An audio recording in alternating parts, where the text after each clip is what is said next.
Big news. What's big news?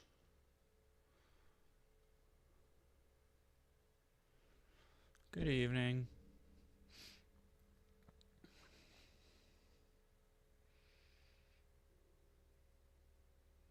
Yeah, Ace plays MC. What a day. What a fucking day. I'll be so for real if I seem like I don't want to stream tonight. It's because I don't. I have had a hell of a day. I'm so tired, y'all. I'll be right back. I need to feed my dog.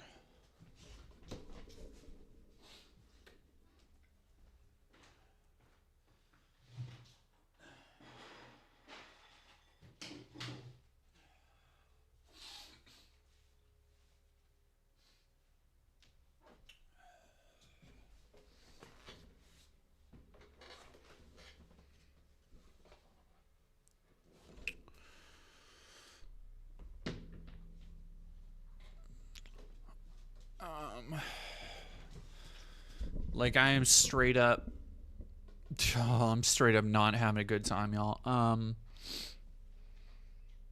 I got robbed today, or I guess yesterday. Just found out that somebody in my apartment complex, I don't know if it was in my apartment complex or somebody, I'm assuming it was somebody outside of my apartment complex. So my partner, who everybody in the stream probably knows,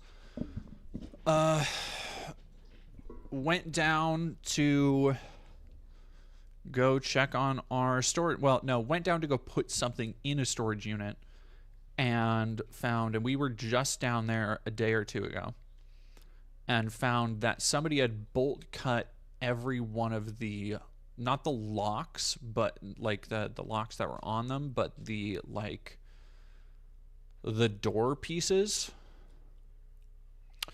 So I immediately went down there and found that my dead dad's leather jacket was stolen, which is the only thing I had of his.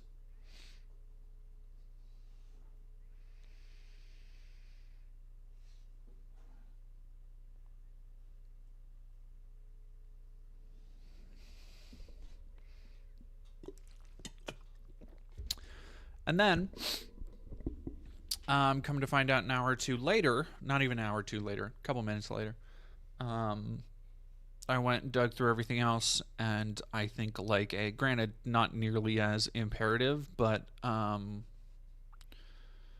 box, because a lot of my shit was packed up down there because I planned on moving last year. And one box of, and I need to go through and check what's actually in the boxes because I don't know if they stole the box that had like my Junji Ito manga and a lot of my horror books and stuff like that. But I'm pretty sure that one of the boxes that was full of like Blu-rays and DVDs, like I had a respectable horror Blu-ray collection that I had built over several years,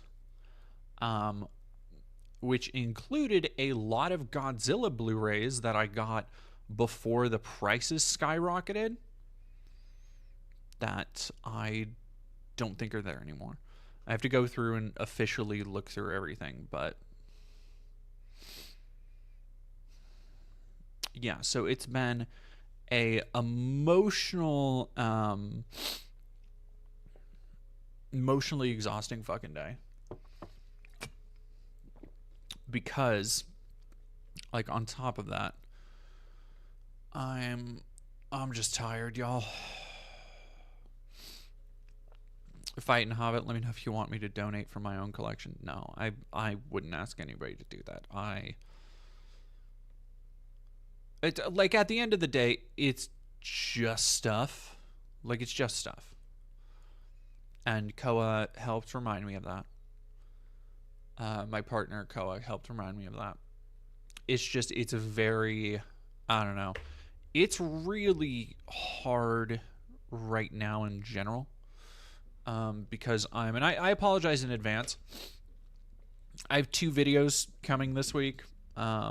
I'm hoping. I hope I have another video coming up tomorrow. If not, I'll just bump it down a day or two. But 2 videos focusing on the Charlie Kirk shit. 2 very different videos, but it's still like, even though one of them's a little bit more lighthearted, where I try and like crack some jokes and we look at the terrible AI slop Charlie Kirk shit, it's getting harder to kind of laugh through it lately. Oh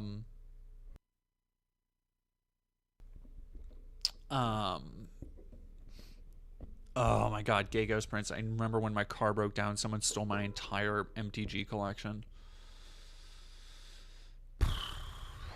That fucking sucks.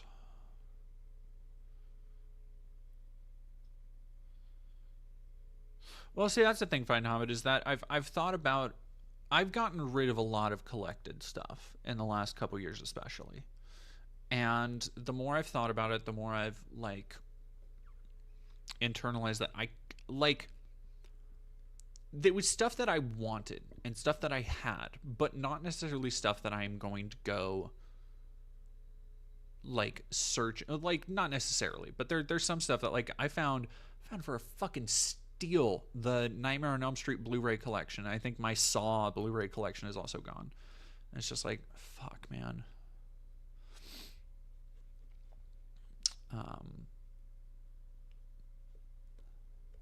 Yeah, Jacob Halpern, I'm probably gonna have to do that. And it's just very annoying. Because a lot of it was stuff that I've had for 5, 6, 7+ years. God, I'm just glad I kept my like PS2 collection and shit up here. What remains of it after I sold most of it, because I had to pay rent. Yeah, but at the end of the day, it's just stuff, but it is a fucking bummer. And it's just bummers on top of bummers, because like the news, man.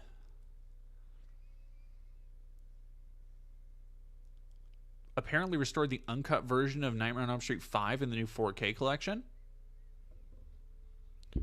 A worm?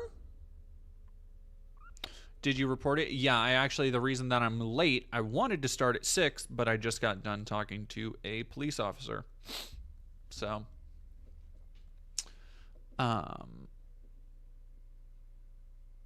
yeah, if I do find it in a pawn shop, but it's, you know, it is kind of whatever, but I'm also like, it has put me in a grr kind of mood, because then like it really pisses me off that so much shit is happening in the world right now that is terrible and awful, and I cannot look away from it. Because the thing, let me tell y'all what I want to do. I just want to be playing Silent Hill F right now. Like, I love Silent Hill so much, and the fact that there's a new Silent Hill game that I am being for, okay, on one hand, 2 things. On one hand, Silent Hill F, very good, but there has been, for the last 3 years, and this is the 3rd iteration of this, really. I would say even more than that, because there was Resident Evil 4 and Dead Space, and a lot of these are remakes. That's fine. But I would even put, like, going back to, like, Resident Evil Village, and then kind of every year before that, there usually is 1 or 2 horror games a year that are just, like, they're so good. And a lot of, I guess, the youngins, and, let me tell you, back in my day, as somebody who loved horror in the Xbox thing, I'm going to tilt this down a little bit. As somebody who loved horror in the Xbox 360 generation, pickings were slim. Let me fucking tell y'all. Kids and Zoomers, y'all don't know what it was like. It was rough doing for a while. And so, like, now to have this cornucopia of great, imaginative, unique horror games. I bought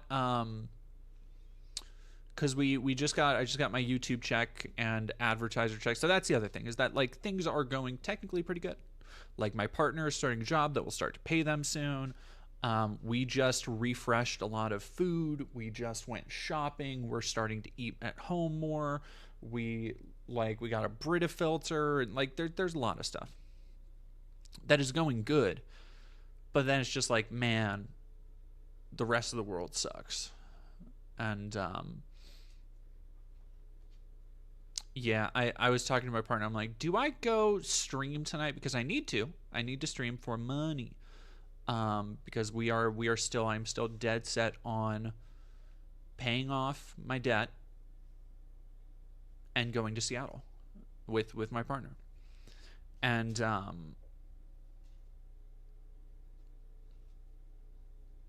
the thing in the meantime is just like, I don't know. It's rough working on creative projects, trying to juggle creative projects. And then just like the overarching issues with being a leftist, explicitly political content creator, which is something I think is gonna be that shit's gonna get a lot worse. I'm gonna be so real. It's gonna get so much worse in the next couple years in ways that I'm not really excited to check out. CR Rent, thank you for $10. Just got here. Are all the autisms gone, or can I have one too? There's plenty to go around. Plenty to go around. Swamp Frog person, thank you for $5. Doing my first e-injection and seeing you in this platform helped me realize I needed HRT. Thank you. I am glad. I hope that works out well for you.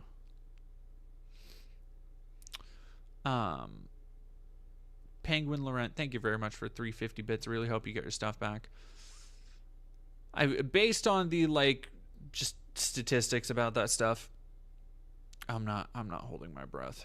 Start doing more gaming content. I don't know if I'm gonna pivot, but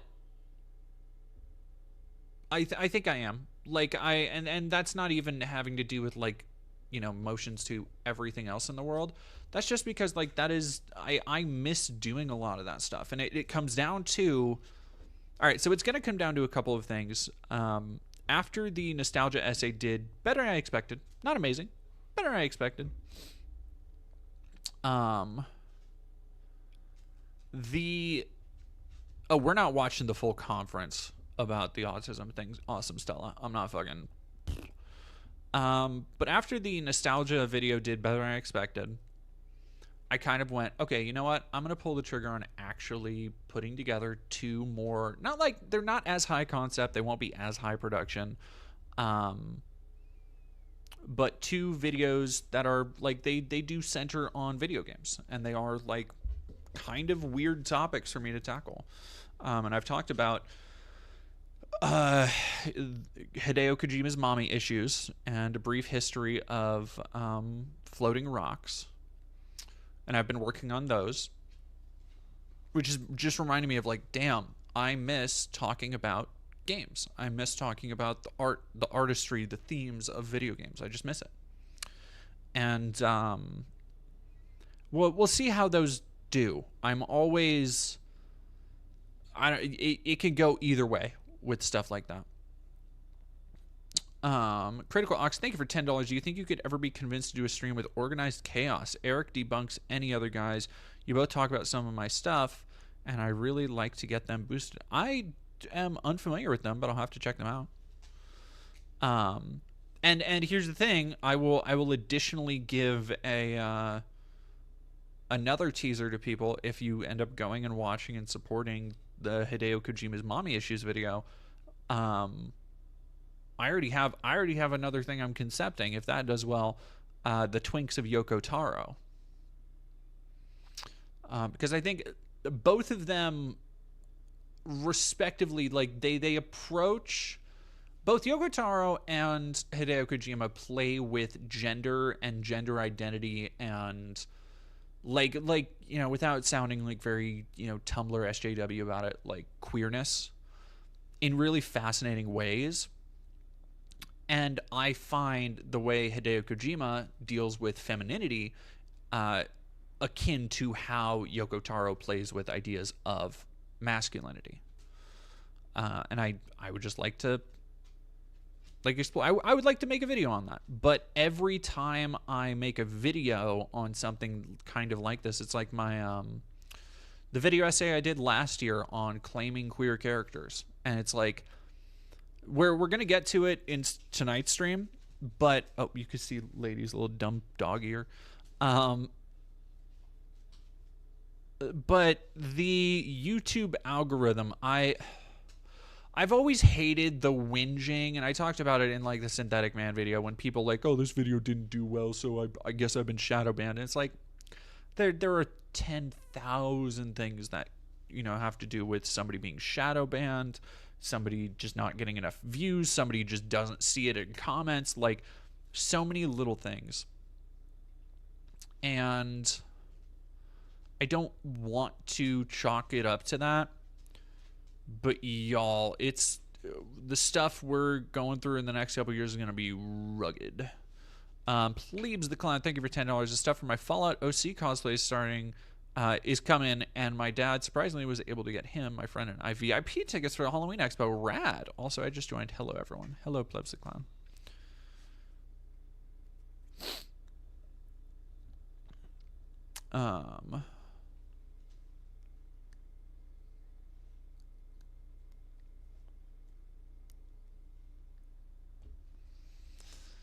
Yeah. Let me.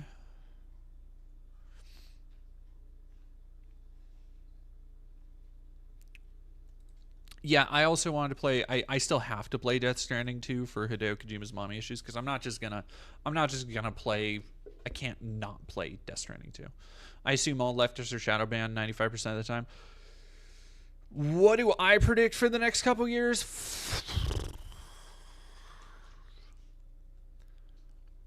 Here's the thing. Normally, I would be like, oh, don't listen to me. I'm just one person predicting stuff. Unfortunately, and I say this unfortunately because I don't like being right exclusively about the worst shit in the world. Which is thus far kind of my track record. I have not really been wrong about a lot of the things, like looking down the pipe and being like, oh, this will probably happen. If Trump gets empowered, this will probably happen. Like I went back and watched a little bit with my partner, because like they haven't seen a lot of my videos. And so I sat down, and I don't rewatch a lot of stuff once I put it out. And I put on my CPAC video. And going into the end of it and what I say, like, the country will look like if Trump wins, the way people are reacting, especially because the Charlie Kirk Memorial was a couple days ago at the time of, this stream. And the way people reacted to seeing the... And again, I noticed it's a lot of like normies, it's a lot of libs, it's a lot of people reacting to out of context clips and small clips of speeches by people like Tucker and Stephen Miller and all these assholes. And it just reminded me, because so many people were like, oh, it's so fucking crazy how they're just tying like religion and Trump and like the state and Jesus are completely inseparable concepts to these people. And I was like I was watching people react to this in real time, and I'm like, this is exactly like what I was saying and talking about and warning about at CPAC, in the CPAC video. I cannot like straight up the shit that I saw where it was like, I still think back to shaking my head. I still think back to the speed painter lady at that $500 fuck ass dinner I bought, where the speed painter, they were auctioning off paintings she did, where 2 of them were of Trump, 1 of them was of Jesus. It's like, that's all you need to know. Yeah, that's...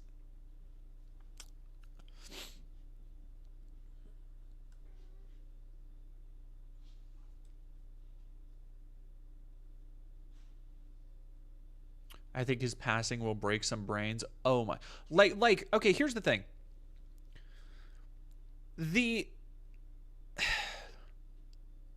Charlie Kirk's passing has broken brains. Like people are legitimately not prepared for what Trump's passing will do. Like Charlie Kirk's passing, inexplicably, Charlie Kirk, of all people, one of the, like, if you were to say, like, who are the biggest threats, the biggest cogs to take out of the conservative Christian movement, a lot of people, Charlie Kirk doesn't make the top 10, right? The wild, batshit conspiracies, it is, we have entered into, and I feel like everybody kind of realized it. I think people have been slowly realizing it for the last decade or so. Just we are in a reality now where it is ruled and judged by people who do not care about actual reality. Straight up.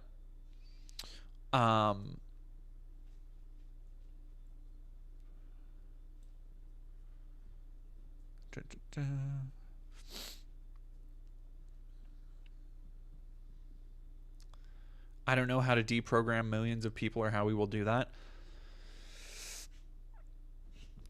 This is another thing I talked about. I hate to do it. I hate to do it to people, because it's getting to a point where I've covered so much shit at this point. It's getting to a point where pretty much any talking point I get to be like, I talked about this here. I mentioned this here. I studied this here. But this is what I talked about when I talked about when I made a documentary de-radicalizing Nazis. And I think that was a blackpilling moment for me. And I think more people needed to watch that video. It did not do great. But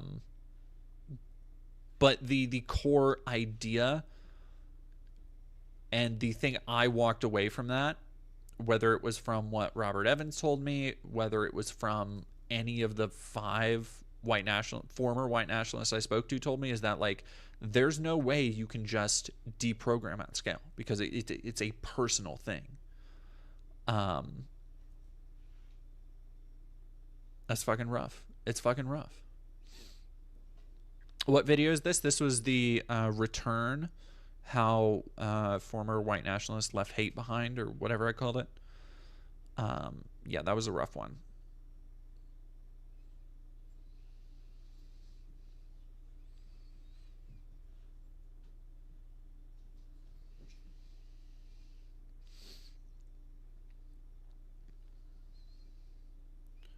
How long ago? It was, when was that? I think that was last December. So, goddamn, coming up on a year. But yeah, that's a full ass, like, feature length documentary. It's free on YouTube. Yeah, it's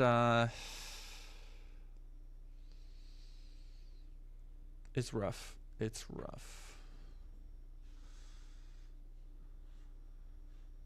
Cosimo the Bard, thank you very much. How do we prepare?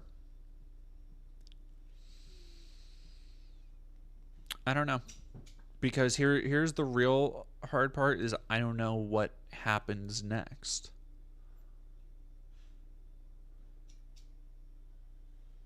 Like, everything I've said up until this point has been kind of a worst case scenario. And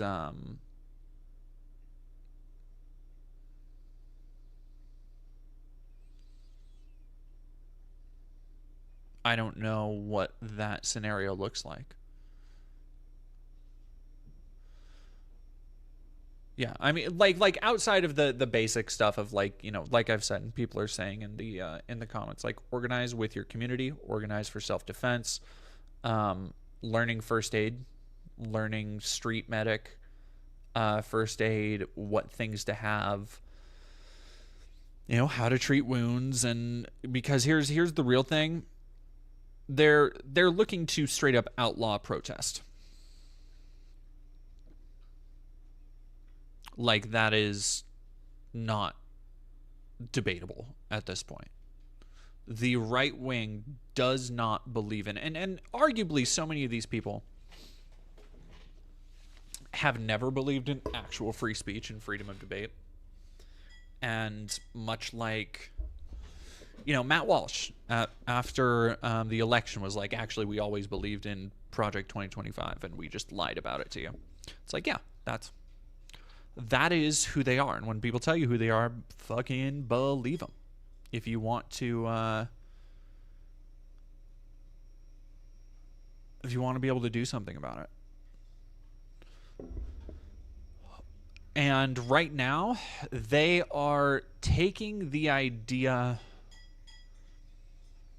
that they have been somehow slighted because right wing doesn't create culture in this country. As much as Stephen Miller wants to crib from Nazis in his little speech to his dead podcaster friend, that like we are the ones who create, we are the ones who make culture. No, they fucking don't. Like what impactful, meaningful cultural iteration have the conservatives like contributed to in the last 20 years, 30 years, 40 years? And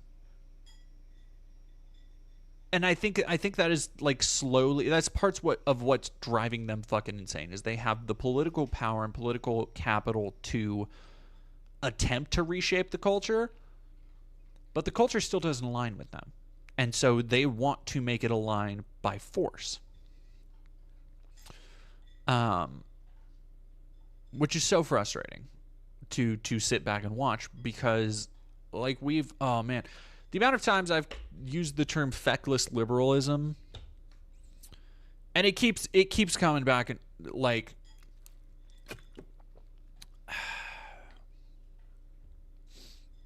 yeah. Tiny Dynamine, we are severely underprepared and we will need a lot of organizing in very little time. If you... Oh, is Sora Blackguard here? I didn't see Sora. Hey, Sora. If you find yourself... So, like, for an example, other countries... Take France as an example of how to do a protest. We are seeing an escalation, for example, of anti-ICE protesting, right? That escalation should have happened the second they started sucking people up. The second they started scooping people off the streets. Like, there should have been civilians in the street getting in their way en masse, and there weren't. American society is so... There's no real other way to put it. People use terms like treatlers, but people are so fucking selfish. Can somebody fucking ban Dragon Water? Jesus Christ, shut the fuck up. Thank you, Chuck Grape, for $5. You could tell Stephen Miller was fighting to keep his arms down during the speech. Oh my god, that... I kind of wish... I ended up watching most of it, and I clocked out at some point, but I kind of wish I fucking streamed it, because, man, that stream was fucking awful.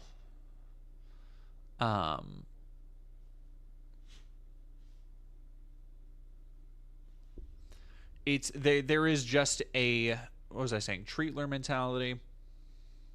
There's a selfishness in America. And I think a lot of liberals are coming into, or a lot of people are seeing liberals and liberalism come into contact with us. There was an article recently about people basically coming out and admitting, like, I think it was Kamala saying that, like, these big corporations are our guide rails to protect democracy when they're acting against the government. It's like, I feel like I'm losing my fucking mind. Like, it is... People are, as everything breaks down, people are continuing to see how liberalism refuses to activate itself, to defend itself in any way, unless it is directly threatened. Doesn't matter if it's constituency, the people who voted for it, the people it says it serves are threatened.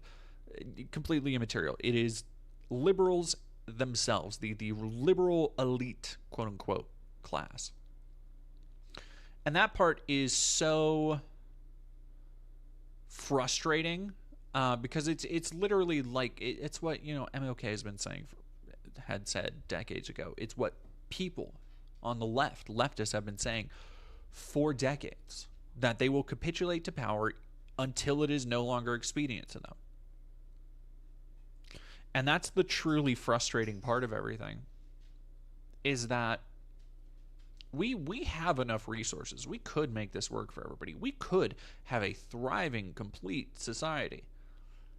And they simply don't want to. Like you still have this hand-wringing from fucking Hakeem Jeffries and Chuck Schumer about, well, this isn't how we do things in America. And it's like, motherfucker, yes it is, because you've let it happen so many times. Because like you had Trump by the balls so many fucking times.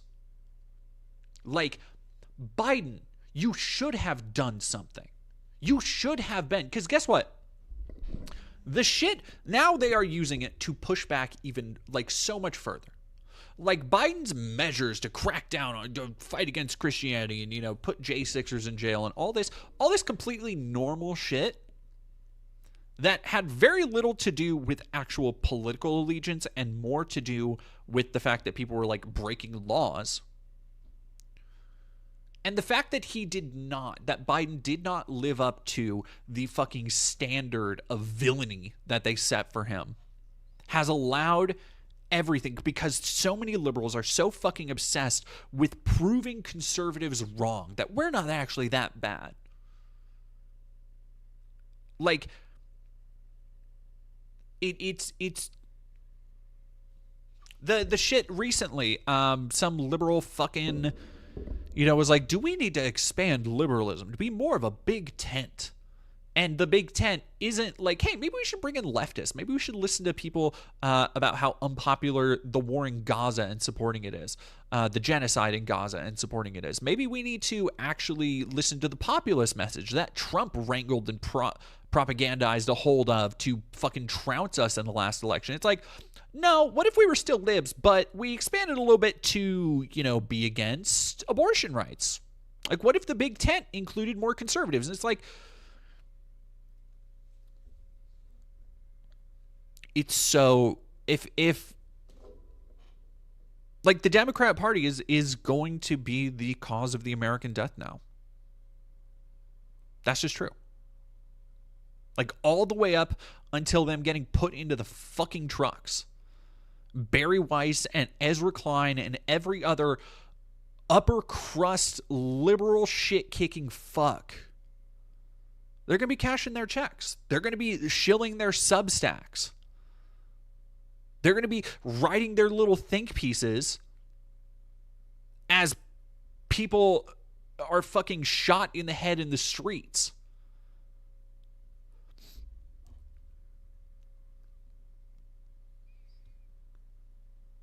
Guarantee you Zerana isn't invited to that tent? Fuck no. Like again, the Democratic Party could lay open claim. Tomorrow, we could have a populist, left-leaning movement. We could be pushing back against Trump. We could be in America. We could have a concentrated force. You have people like Gavin Newsom. Gavin Newsom's hungry for fucking blood. Now, is Gavin Newsom a fucking opportunist? Yes. But you know what we need right now? Fire fought with fire. Like, I have no problem going to bat for Gavin Newsom right now, because Gavin Newsom is one of the only people looking to draw blood from a stone. And that's what we need. Is he a piece of shit? Yes. Is he fucking terrible on homeless people? Yes. Is he ultimately just another self-interested politician? Yes. He has shown that time and time and time and time again. But you know what else? He's one of the only people in the country right now giving a fucking finger to every authoritarian fucking everything they want. And you know why people are listening? Do I see open conflict on the horizon? Yeah. Abso-fucking-lutely. I don't know what form it'll take. I think we're still going to see a sitting representative. Like they're attempting to deport them. Like they're attempting to deport what's her face?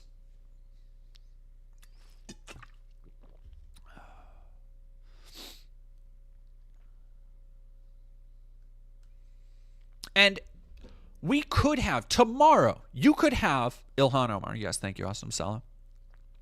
Tomorrow, you could have people getting behind AOC, getting behind the broadly popular populist message of people like Bernie Sanders. Like, there are fucking, and it's so frustrating, endlessly frustrating to see Dems and these party loyalists constantly look at people like Zoran and be like, oh gosh, why is Mamdani just so far ahead of us? Why are we getting fucking trounced by this completely genuine person who comes from a working class background, who is advocating for working class solutions to working class people's problems, while all of these champagne fucking brunch libs are talking about how maybe we should open our doors more to the Republicans. Like, the answer is right there, and they can see it, but they don't fucking want to.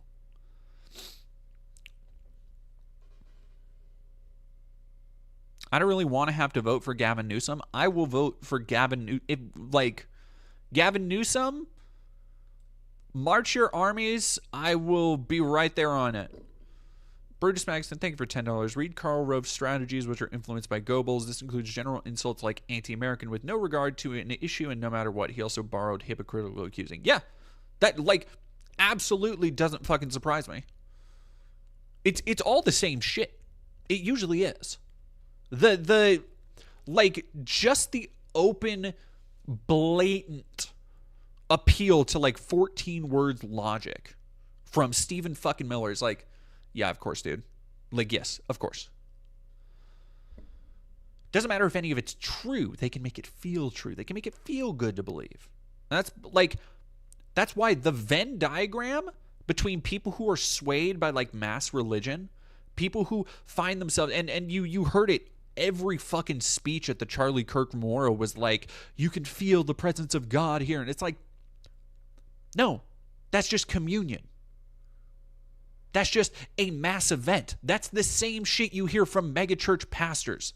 It's why they play that, like, generic rousing music. Because humans are just chemically tuned to do that shit, to be like, damn, it feels good being here with everybody and feeling all these feelings. Like, that's what they are taking advantage of, and it drives me insane. Oh yeah, Miller is probably the most absolutely evil demon in the admin. Like, no fucking question in my mind.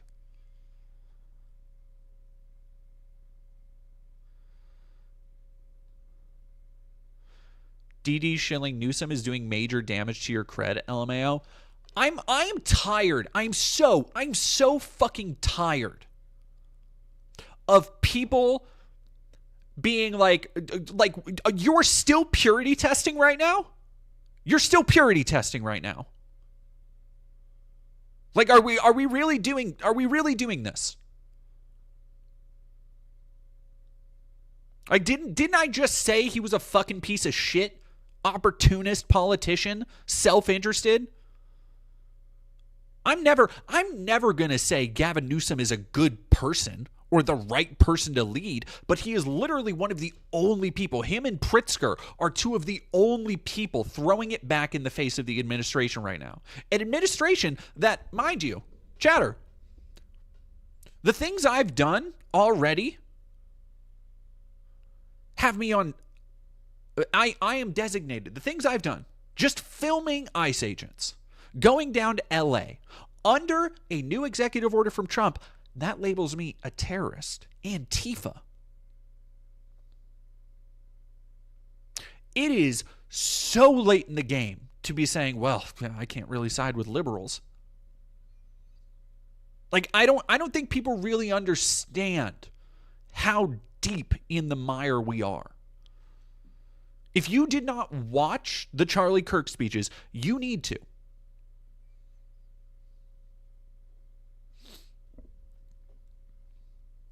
Cassandra, specifically, Gavin Newsom said he completely agreed with Charlie Kirk on the subject of trans rights, which doesn't exactly sound like a good thing. It's not a good thing.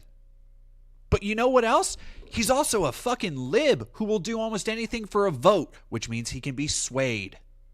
And you know what? I would so much rather try and sway a little Play-Doh lib to voting in the interests of a party, to realigning the interests of the left in America to try and consolidate fucking power, than sit here and be like, well, I'm not going to. Well, I mean, this person's a left. This person's too left-leaning. This person's too conservative. This person won't do this. This person made this vote 20 years ago. Do you want to know why? Pray tell. The conservative movement is winning politically right now. It's not their messaging, because their messaging is fucking scattershot. It's all over the place. It's completely inconsistent with reality. The messaging that Trump is giving out to people all the time, oh, we're making so much money. Oh, the tariffs they're paying for themselves. Oh, the price of living is going down. It's just fucking propaganda. There is a cognitive dissonance growing in his base. But you know what? I think it was Megyn Kelly who said it the other day when the allegations against Tom Homan, the border czar, Tom Homan, came out. Megyn Kelly was like, yeah, this is the most corrupt administration. We don't care. Just deport people. When you see the response to the death of Charlie Kirk, for example, between not just mainstream conservatives, but the people who fucking hated him. Go look at some groypers right now on Twitter. Go find some fucking Nick Fuentes fans. Go see what they've said, because they went on a dime. They flipped from being against Charlie Kirk, saying, oh, he's a show for Israel, he's all this shit, to, oh, you have no idea what you've unleashed. You will reap the whirlwind. Like,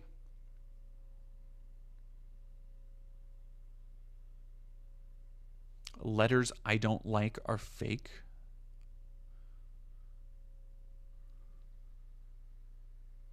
I can't read your name.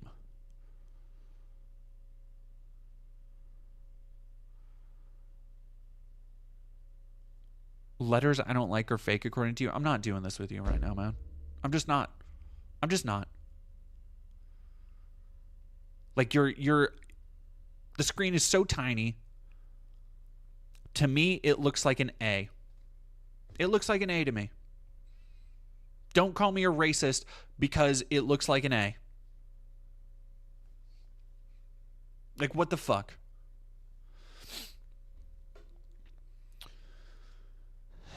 Yeah, Matt Rock, A Century of Conservative Communication Systems. More than communication, it's galvanization. Not even talking to me? All right, fine. I didn't see it. I didn't see who you were talking to.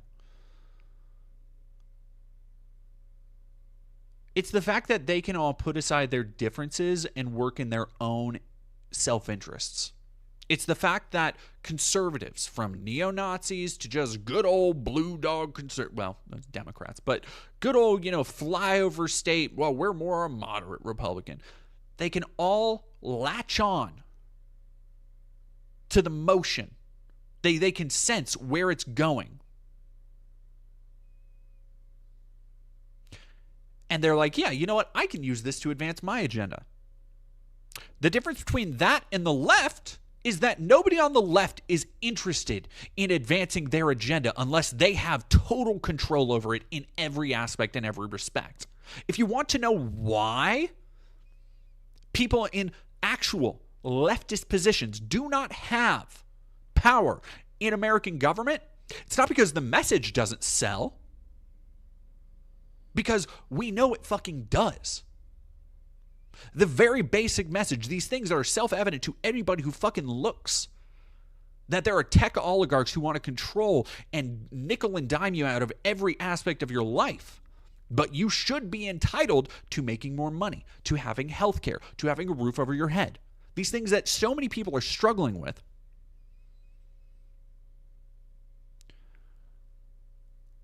But nobody wants to be like, you know what? Actually, yeah, let's cover this in some liberalism for a little bit. Let's go a little bit incognito. Let's go a little bit stealth with it. Let's actually do the shit that conservatives constantly A, think we're doing, B, accuse us of doing. Like, actually advance the radical agenda. Because you know what is now happening? There is no tangible, real pushback against any of this shit.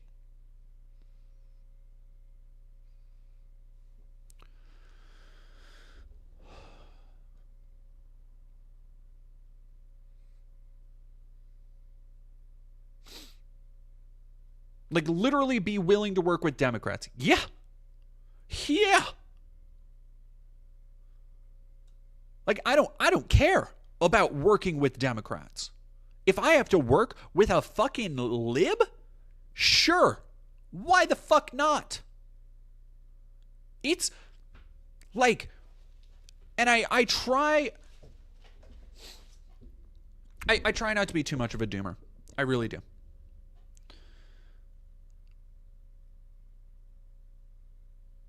But it's fucking dire.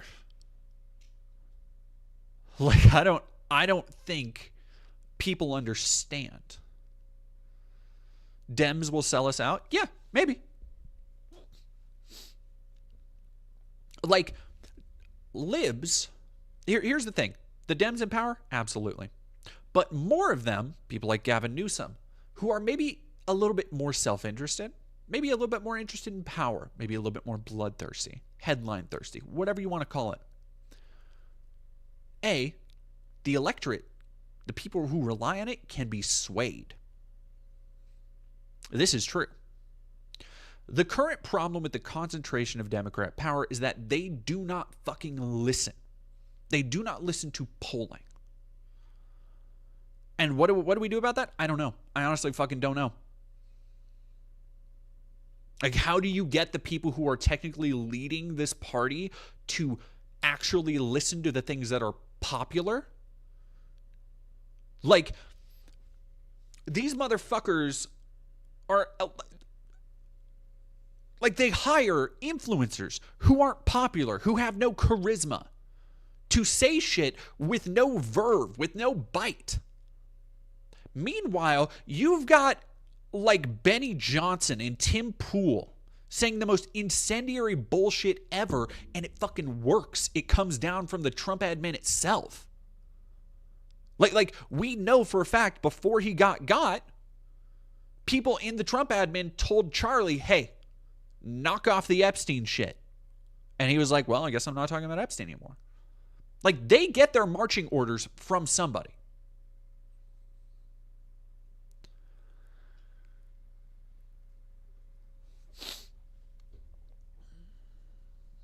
Yeah. They listen and they just don't care because every one of them is fucking bought and paid for by donors. Yeah. And hey, maybe that's the way it's always going to be. Maybe that's the way we're going to have to circle the drain together.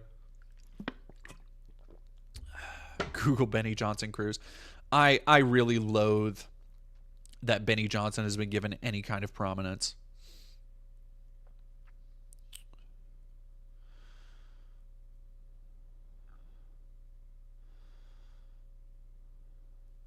I'm going to run to the restroom real quick. I'm going to need to charge my phone, and then we will actually get into this. Sorry for the overlong ramble sesh. I will be right back. Do I see the movement staying together without Trump's weird charisma? So here's the thing. I think before I go to the bathroom, I will address that. I think the way that they're weaponizing Charlie Kirk, or his memory, or his legacy, or whatever you want to call it, I think is going to be a trial run for whatever happens when Trump passes. Right now, they're riding high on, look at all these TPUSA chapters that are opening up, and so many people are joining the movement. You've created 1 million more Charlie Kirks and all that bullshit. But that's hype. Like that's manufactured.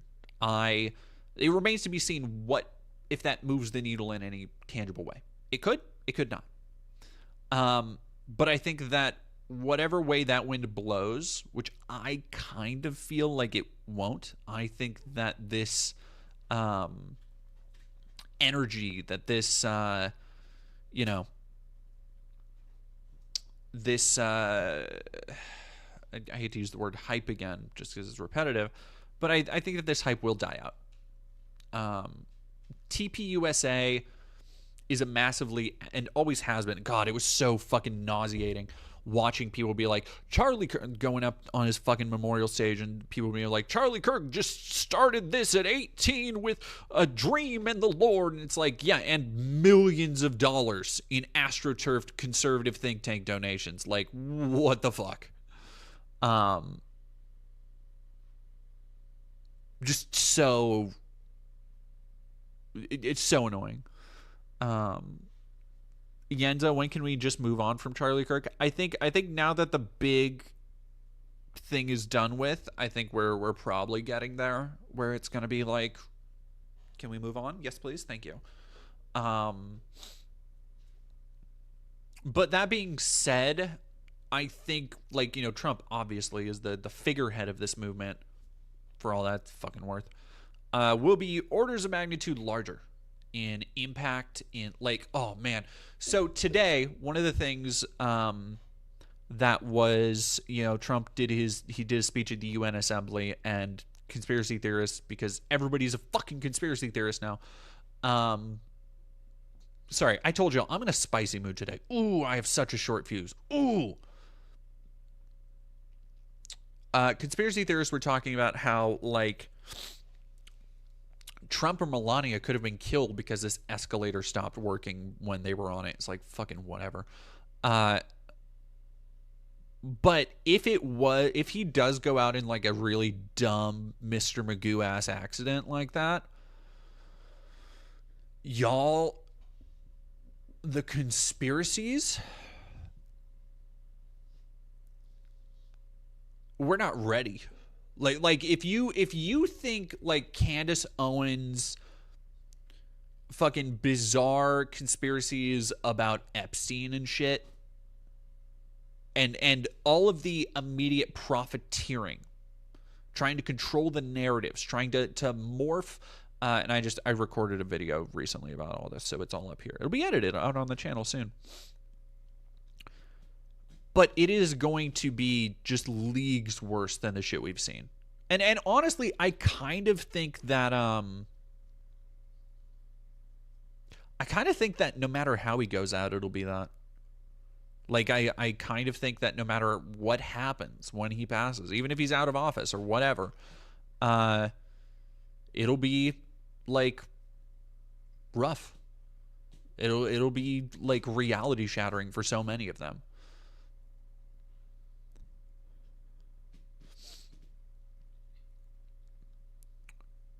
Yeah, honestly, like, and I think a best case scenario wouldn't be like, oh, they found him overdosed, or it wouldn't be like an Elvis situation. Like, if somebody finds him, conspiracies never end. Like, it needs to be, and this is, by the way, FBI, CIA, this is not me saying somebody needs to be assassinated, but I think it needs to be like, it needs to be like a Mr. Magoo accident. It needs to be like a heart attack during a speech or something. It needs to be something natural. That's what I'm saying. Come on. Even the FBI agents listening, like, you've seen the dude eat. Like, does he exercise? No. Is he unnaturally alive still? Probably. Kept together by zombie magics or whatever the deep state is hiding in Area 51. But it can't last forever, right? I mean, come on.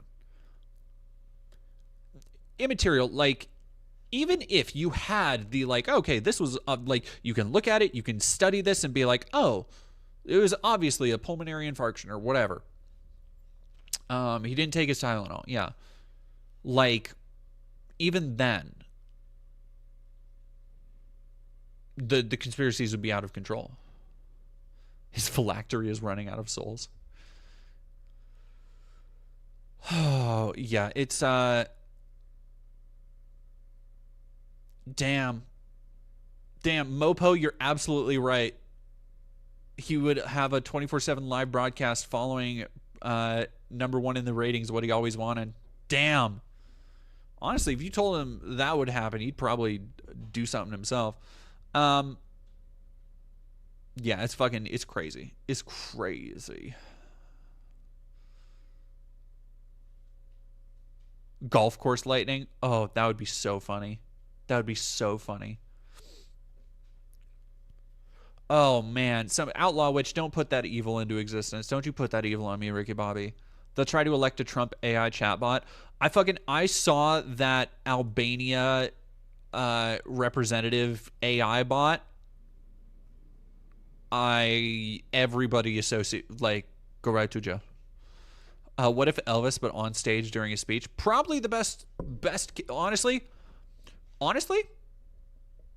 best case scenario. Not gonna lie.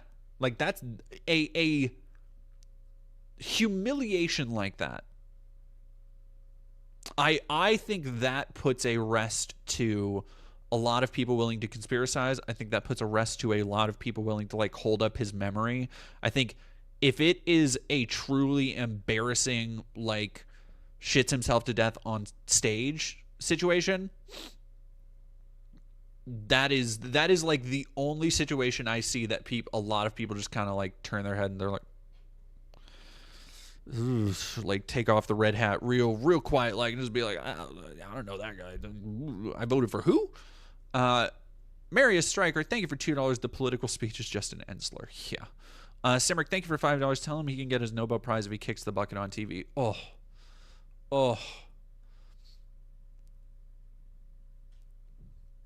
Am I trying to give me hope? Yeah. Trying. I'm trying.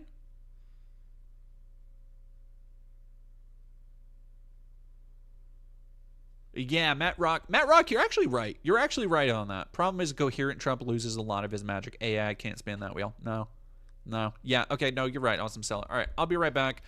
Then we're going to talk about the administration pressuring Google and YouTube to unban people, which I'm sure all these people certainly deserve to have a voice and a platform, and what this portends for the future of just free speech and independent thought and journalism. I'll be right back, y'all.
Oh my goodness! Thank you very much, CR Rent and Pirate Fishy. Thank you for Pirate Fishy for $2. I just want a seagull to poo on his head, his hair. Yar.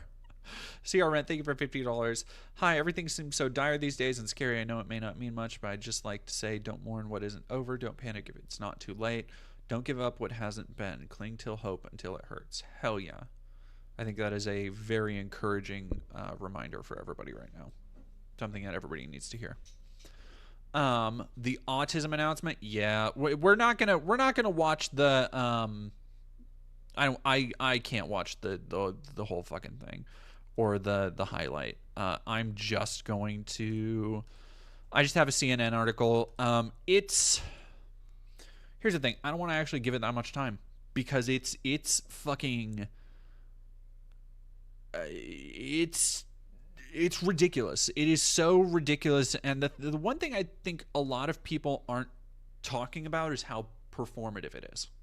Like, this is something that Trump thought was like, he hyped this up for days. Like, even at the Charlie Kirk thing, he was like, and we found this very big thing, this medical diagnosis, we'll talk about it tomorrow. Like, he was hyping this like they got a fucking new GTA 6 trailer that they're going to show everybody. And it's just like, it is disproved by decades of previous research, but it does a couple things. It has a lot of utility for RFK Jr., who was like, talking big shit right out of the gate about how we're gonna look into this and do this. And I'm sure Trump has been like, what's going on, Bobby? Where is everything? And this is technically a deliverable that he can say, like, well, this is, all of this research, and we've obviously been using all this funding very well. And it's just this regurgitated dog shit. Yes, everybody, Awesome Stella, do share that if people want to go watch themselves. Rand Paul's neighbor, thank you for tier 1 for 3 months, and Shady Sean, thank you for following. And I will say, yeah, watching Trump try to pronounce acetaminophen, one of the most straightforward names for medicine ever, acetaminophen, was beyond embarrassing. Just, whoo. Yeah, so President Trump announced Monday that the USDA will notify doctors that the use of Tylenol during pregnancy can be associated with very increased risk of autism. Despite decades of evidence, it's safe. They're strongly recommending that women limit Tylenol if you can't tough it out. Now, here's the thing. Fevers, if a woman is sick when pregnant, fevers can be deadly to a child. Let me see if they mentioned that. Yeah, here we go. Fever can be dangerous for both the fetus and the pregnant person. Risks include miscarriage, birth defects, and high blood pressure. So, like, ironically, the thing that they don't want, or the thing that they claim they don't want, which is like, oh, we want, normal, healthy, happy babies. This is literally an impediment to that. Worst thing to happen to Tylenol since 1982. Was that when the thing happened? Was that when the Tylenol thing happened? Ice Teeth Dan, thank you for following. Yeah, it is Chuck Raby. It's worth noting this is the safest pain reliever, fever reducer to give to pregnant women. RFK Jr. God. Centers for Medicare and Medicaid Services admin Mehmet Oz. Trump did not keep his remarks to Tylenol during pregnancy. He advocated for breaking up childhood vaccinations and even pushing back the Hep B shot for newborns, a public health strategy that brought the infection in children to the brink of elimination to age 12. It's, quote, too much liquid, too many different things are going into that baby, Trump said without providing further evidence. Extensive research has shown there's no link between vaccines and autism. Trump thanked Kennedy for bringing autism to the forefront of American politics. We understood a lot more than a lot of people who studied it, Trump said. HHS will launch a nationwide PSA campaign to inform families and protect public health about taking Tylenol. FDA said it is beginning to process the change the safety label on acetaminophen and sending a letter to physicians. Yeah, Tylenol said that it's deeply concerned about the health risks and confusion this poses for expecting mothers and parents.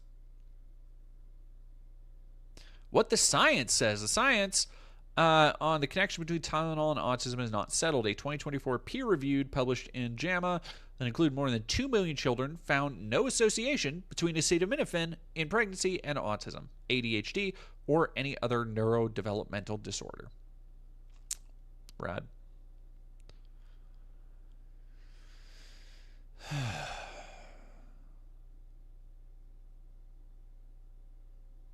And it's basically that. It's just, do I think Tylenol will sue? I think no.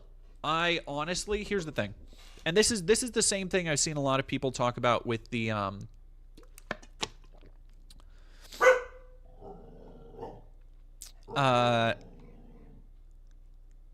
yeah, Tortuga Knave. I think this is the same thing where people were talking about that fucking horrendous ICE account meme video that remixed Pokemon. I'm so look. It would be so much more bearable living under growing fascism if it wasn't also the most soy Reddit cringe motherfuckers imaginable. Like, it is disgusting to be celebrating this shit, but it is more than anything infuriating that these people are even alive to begin with.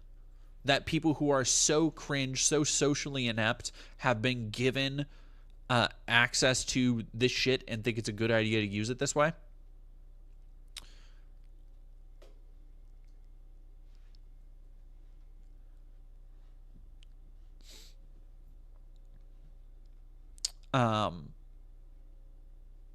Why do ICE agents know Pokemon? ICE agents don't. The little fucking groiper meme lords running the, like, all the White House and administration social accounts. It's so, like, those motherfuckers are bleak. And that, yeah, it's rough. Some of that shit's rough. I'm not gonna lie. Some of that shit is rough. Did I see Stroke Face Trump? Oh boy, did I. Yeah, we talked about that a couple days ago.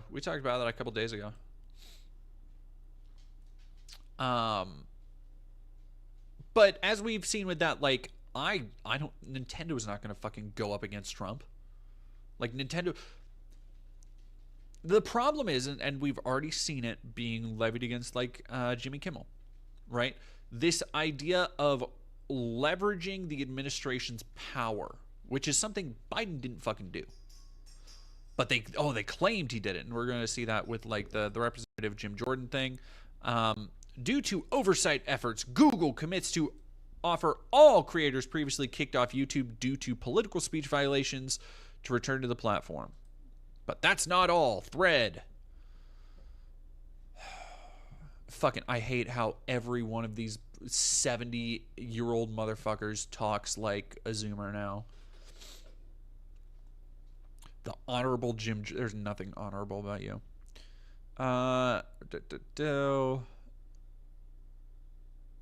Doing its part to keep the digital ecosystem safe, reliable, and open to free expression. Designs this product to work for everyone. Bias towards a particular viewpoint is not in line with the company's values.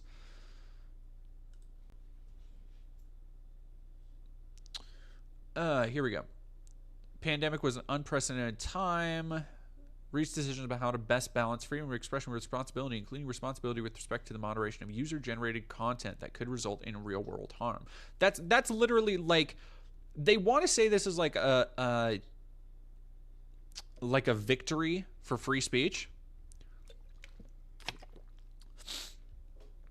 but they are tacitly admitting that they are defending shit that could result in real-world harm, which is why Google stepped in to begin with. Political speech violation considering the kind of bad faith creators already present on YouTube. I'm willing to bet people like fucking Nick Fuentes.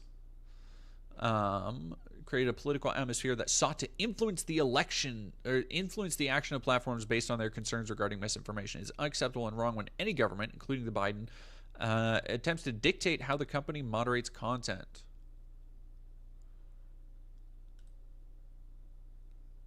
So they are just openly capitulating to this shit. Offering a feature in 2024 adds notes to provide relevant, timely, and understandable context. Terminated channels for repeatedly violating community guidelines on elections integrity content through 2023 and COVID through 2024. Today, YouTube's community guidelines allow for a wider range of content and elections integrity. So what they're saying with wider range is they are lying. Like they are allowing the free spread of election conspiracy, of which there is not and has never been any proof from the Trump campaign. Values conservative voices on its platform and recognizes that these creators have extensive reach and play an important role in civic discourse. The company recognizes these creators are among those shaping today's online consumption, landing must-watch interviews, giving viewers the chance to hear directly from politicians, celebrities, business leaders, and more. So this is purely capitulating to the platform, or to the administration that, is also passing down all of its shit, all of its talking points to influencers, to people like Benny Johnson, to people like Matt Walsh, to people like Ben Shabibi and fucking Tim Pool and all those assholes. Because at the end of the day, Google benefits from this. In not going this is the real problem with the shit that Kamala said recently about oh hey, these companies are the bulwark of our democracy or whatever the fuck she said. Is that no, they will capitulate to whoever gives them the most money. Because at the end of the day, companies don't have beliefs, they have shareholders. And shareholders can be appeased, with a bottom line. You just raise that stock price a little bit, that's good for them.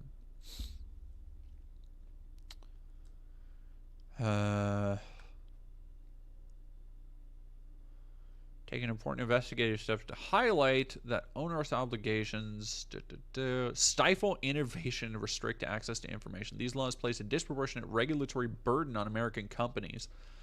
Christ. Interpreted in such a way as to require Alphabet to remove lawful content, jeopardizing companies' ability to develop and enforce global policies that support rights to free expression and access to info.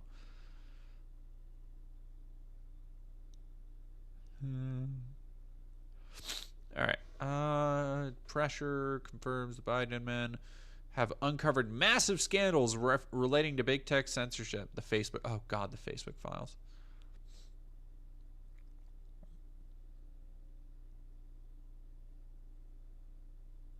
Whether you're an established YouTube presence with a massive following like Dan Bongino or just starting to express political views, you have an opportunity to come back to the platform you're censored in for engaging in political speech. You fucking assholes. Yeah, this is all Facebook shit that we already know about.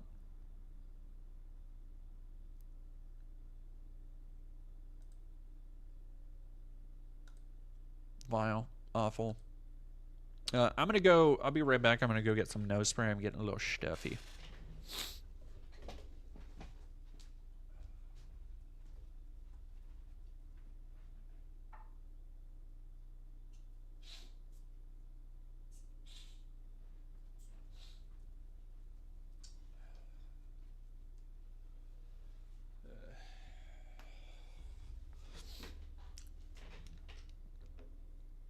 Yeah, we already talked about the autism thing.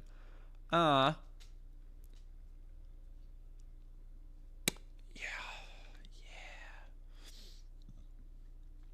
So, Ryan Walters. We haven't talked about this dipshit in a minute. Ryan Walters, another open fascist who, look, the Biden regime should have clamped down on. I'm not even gonna fucking lie.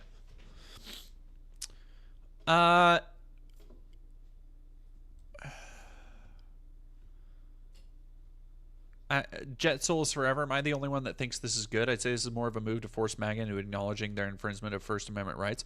It won't, though. Like, that's the problem, is that they don't have to.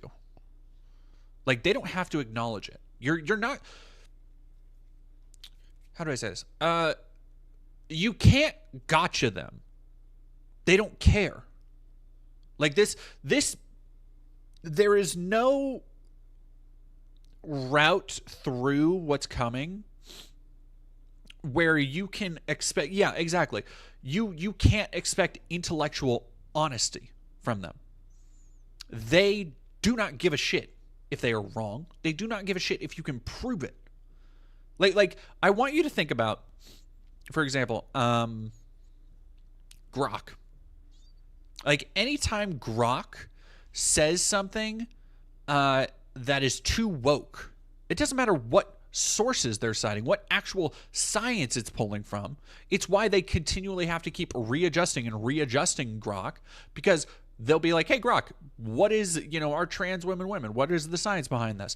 And Grok will pull up a whole bunch of shit for people, like, yes, actually, there's a lot of research into this, and this is actually proven true, and this is actually this. And then Elon will be like, well, Robot Boy's woke. We got to fucking take him out back, shoot him, try again. It's like, and everybody will just, instead of being like, oh, wow, let me actually look into the research here. This is actually fascinating. This is making me think more. They'll just be like, fucking Grok, stupid woke robot, doesn't know shit about stuff. It's like they will reject reality for their own. It is why places like Twitter have become so popular for them, because it is just an echo chamber where they can get together with each other and be like, hey, this is real life.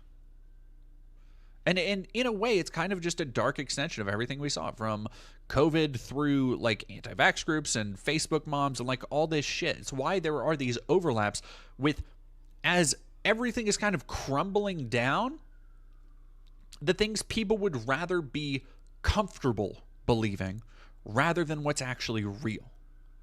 This, by the way, is a massive point of the video that I'm currently making and writing. I just recorded today, so it should be out in a little bit. But yeah, damn, this shit sucks. Yeah, no, Sukuru, this is only bad, and I think a good platform does moderate and have limits. Yeah, and like a good platform would crack down on shit like hate speech, open incitement to violence, and not just against one group. Yeah, like, all screwed. Even if you prove it, they just deny the evidence. I've been getting insulted by Shoe on Head fans for like 2 days over the fucking video I put out, because they're like, well, you're just proving her argument correct. You're not actually listening to the video. You're not doing this stuff. It's like, it doesn't matter how much I picked it apart. It doesn't matter how much I explained it. It doesn't matter how much I showed me watching the video. They just see the fact that I'm a trans person tearing into Shoe on Head for using InfoWars and shit, and they're like, well, obviously there is something wrong here because I can't be wrong.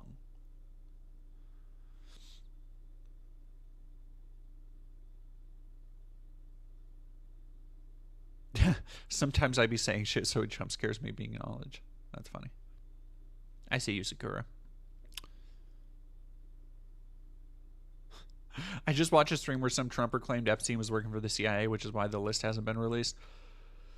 Look, I'm not the conspiracy person, but if I was, the shit that is coming out with Erica Kirk, insane.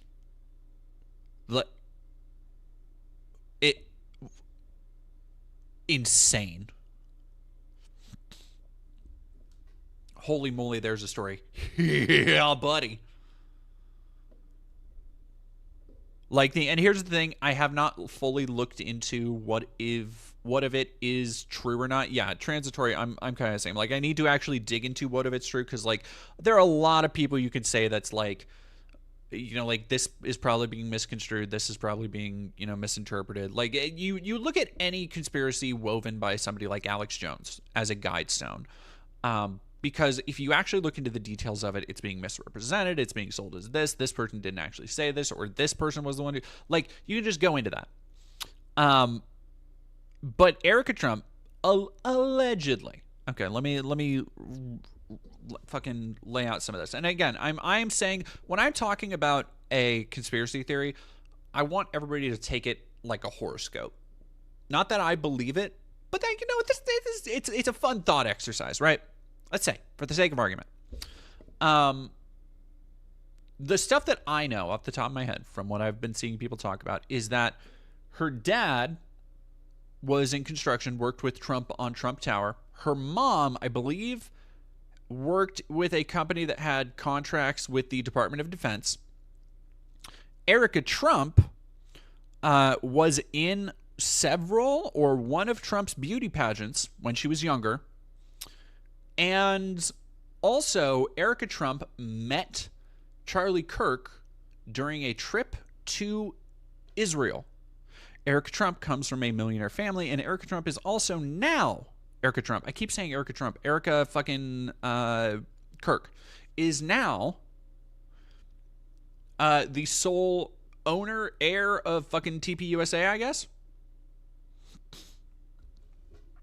And there are so many little... The problem is with this conspiracy is that it's very ballooning shit, right? And I think there are so many people who've... Like, we have now lived through QAnon and COVID conspiracies and InfoWars shit, and the way it's entwined just so openly with the conservative movement. I feel like so many people are... And more like brunch libs and stuff. I almost feel like there's this FOMO for conspiracies from the left, where people are like, what the fuck? They got all the conspiracies. What about my shit? Like, you're telling me there's nothing up with all this? But that being said, and granted, like, I realize it's a lot of fucking yarn on walls. It's a lot of thumbtacks. It's a lot of fucking this connects to this. Here we go. Yeah, Iclonus. Erica Kirk owned a really sus charity that operated an orphanage in Romania that is suspected to have ties to human trafficking. So, like, again, and I say all this having prefaced all this shit.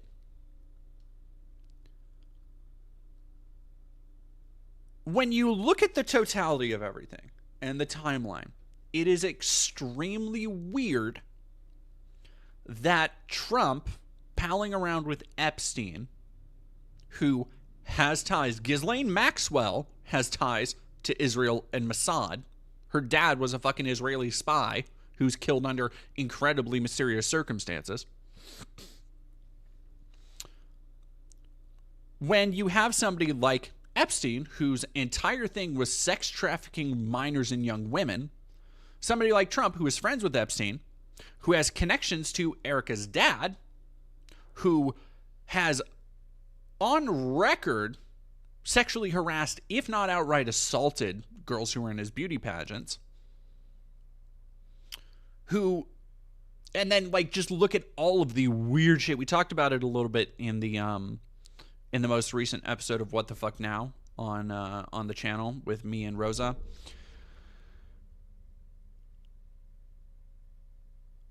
It's just, I don't know. It's a lot of stuff. It was the thing that when I was talking to Rosa on the most recent episode of the podcast, there was a lot of stuff that I'm like, look, I'm not going to say like Israel killed Charlie Kirk, because I don't think that happened, right? But I think that there is some kind of operation to, like, maybe it's to foment division.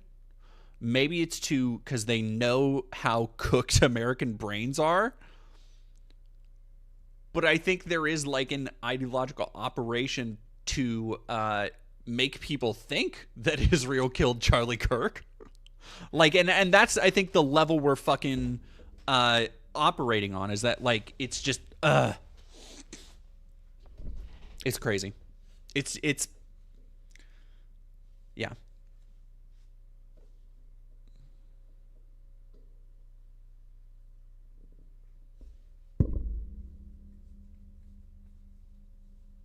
Mr. Fluffy, if the stream died, reload it.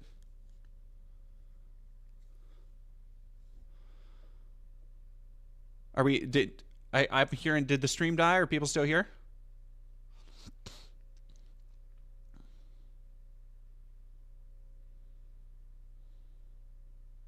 We're here? Okay. Why are you JQing? I'm not JQing. Have I said anything about because people are Jewish? No. But if you think that me questioning Israel and Netanyahu as a leader of a authoritarian ethno-state is JQing, what are we fucking doing here? How are we multiple years into an open genocide and people are like, you're criticizing Israel? Why are you JQing? Like, do we think Israel is a good country now?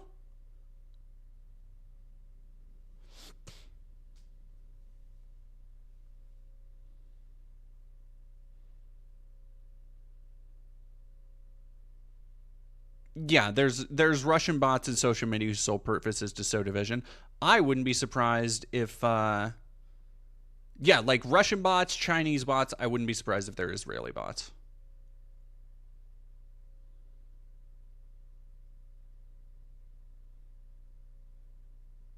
Yeah, JQ is the Jewish question is a Nazi meme.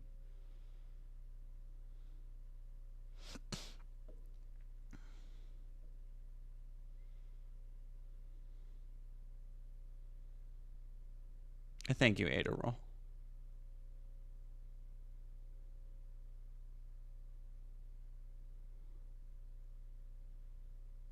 Yeah, more and more Jews are being highly critical of Netanyahu. That shit,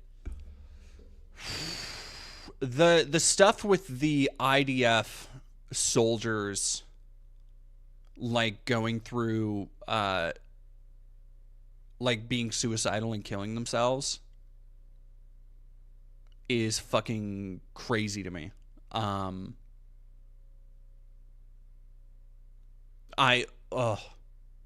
When you see there was that video, okay, here's the thing. The problem is not with Jews as a ethnic identity, and it never has been. I know Jewish people I love. I have people in my life who are Jewish who I appreciate.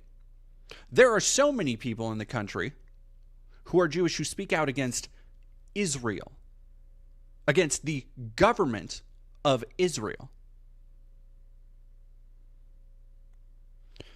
There is not anything wrong or anti-Semitic with saying Israel sucks.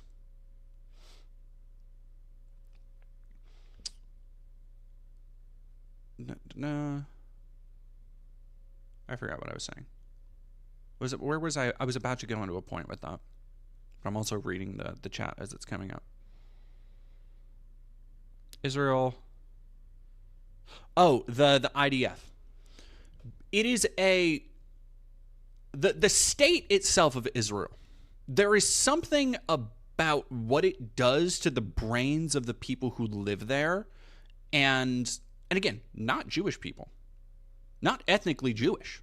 This is not something that I'm saying is like, oh, this is inherent in all the Jews and their conniving ways at all. Like, they're two very different things. There is something endemic to the propaganda of the state, to the way people are raised, that I have never seen. Like, there was the video of the Christian missionary lady going over to Israel and wanting to talk to people about how awesome Israel is. And, like, children would walk up to her in the street, and she was so shocked because they would just spit in her face because she was I just read somebody, all my homies hate Israel. She was a foreigner. Like, she was an Asian woman. Like, people would walk up and slap her in the face because she was a foreigner.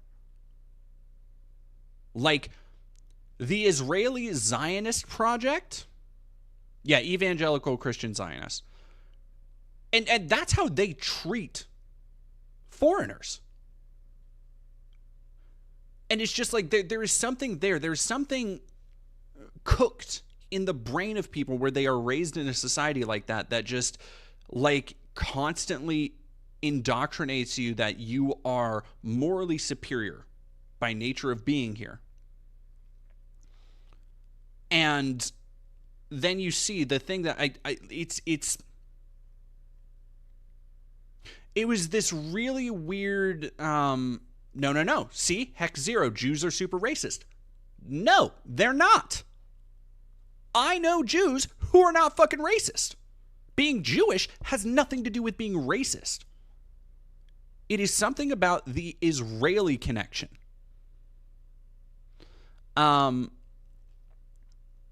there was a video where I wish I had saved it to watch it on stream, because it was, I don't know, it's this weird blend of like heartbreaking in the darkest way possible, because it's heartbreaking at the same time I have no sympathy for them, where it was Israel IDF, IOF soldiers who, you know, these are the people, we read an article a while ago about soldiers who just fucking will murk children in the street for being in the wrong zone after they, you know, nobody knows where the lines are.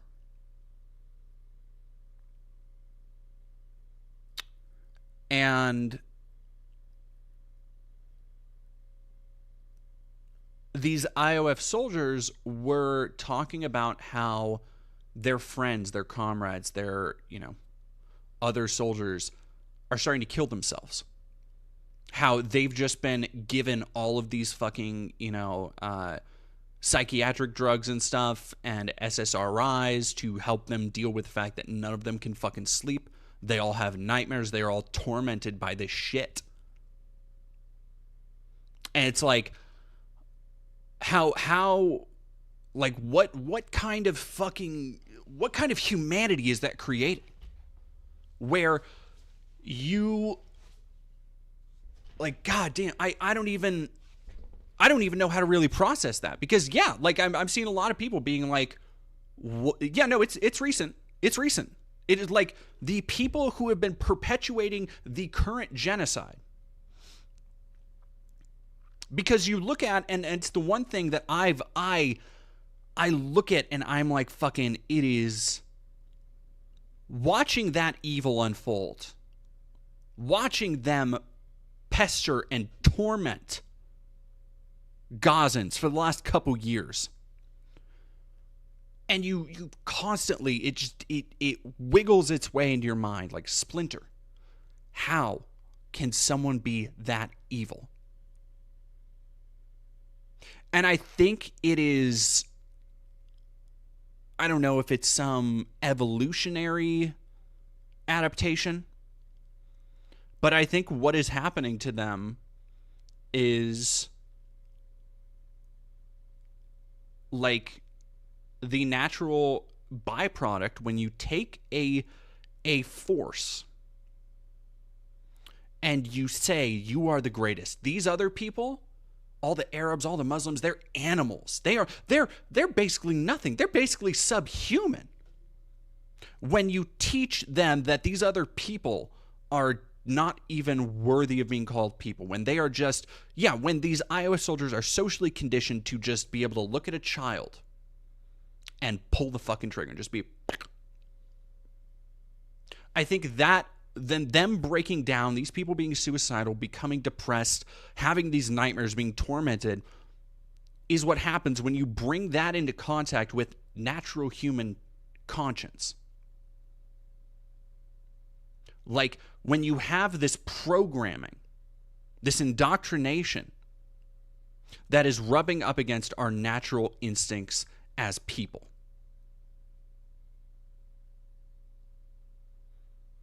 And I don't, and again, it's hard to like, what do you say to that?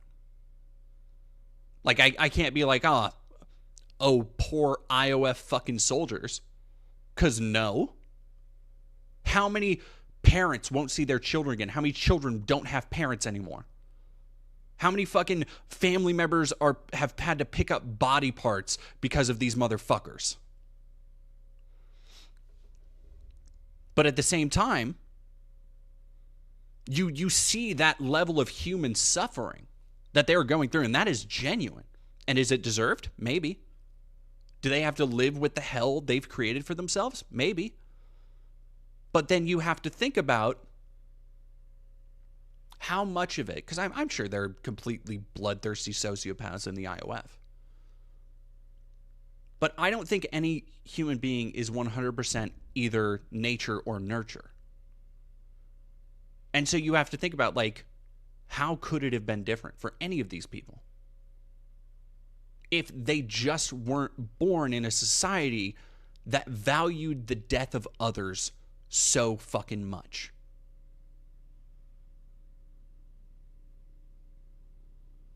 Yeah, no. And that's what it comes down to, Mephistopheles. I have very little sympathy for I was just doing my job, but trust me when I say I have far less sympathy for I shot kids for fun and now I feel bad about it. Yeah, it's not, here's the thing. It's not sympathy for them personally, right? Because the things that I think should happen to the people who fucking have been murdering children, have been skeet shooting fucking journalists and Palestinian medics, for like the people who are currently they are bombing the flotilla. Like nobody can get any information out of the Gaza flotilla because nobody knows what's going on. They've had a radio blackout for hours now. But I don't know. I think I mourn the humanity. I don't mourn, I don't feel sympathy for these people because I think, I think in a lot of ways they were always kind of beyond saving, and whatever they've done now, they should be forced to live with that. And I hope that they live long, hellish lives.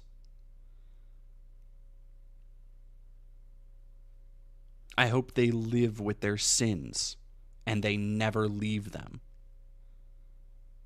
I hope they are never able to have kids and look in those children's eyes without seeing the dead children that they left behind. But at the same time, I have to mourn for just the simple humanity.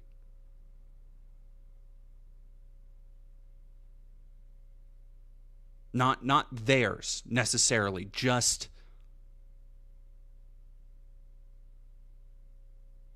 like kind of all of ours, I guess.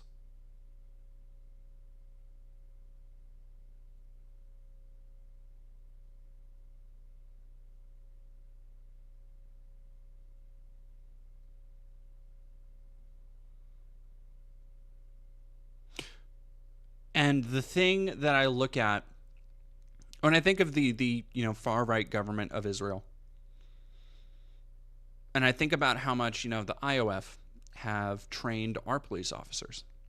I think about how much of that blood and soil ideology is trickling into mainstream American conservatism. Trickling, it's an open spigot at this point. But you have people like Stephen Miller out there who want that same thing. They want the goal of people, maybe not Trump. Trump doesn't give a shit. But they want, people like Stephen Miller want every American child to grow up with the same fervent bloodlust, that same steadfast, sanctified notion that they are morally superior by virtue of simply being born white and American.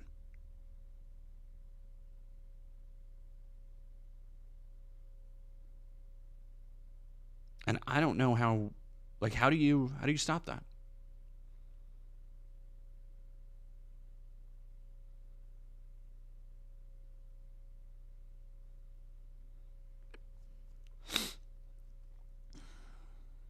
Purple Crescent Moon, I think anybody who I don't even know.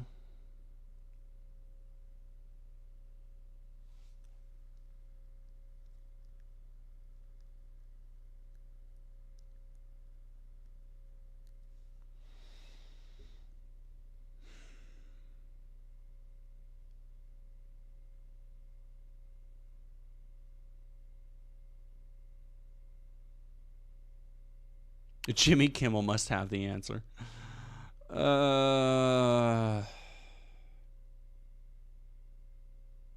Like, on one hand, I don't know, the Jimmy Kimmel shit is so... Can you recognize why Israel came into existence? I understand why Israel came into existence. But Israel was also a long gestating Zionist project. Like, go. I have a whole fucking video on the history of anti-Semitism. I get it. But that is not a fucking excuse for the Nakba. Like, Israel has been an occupational force that has never tried to coexist with the people who were already there since the fucking beginning.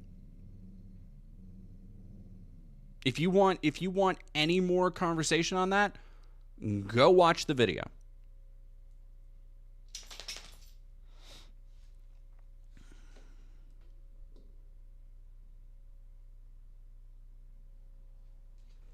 Pseudonymous, if you advocate for the dissolution of Israel, you should be able to answer where the millions of Israelis will go and where the millions of Jews will go.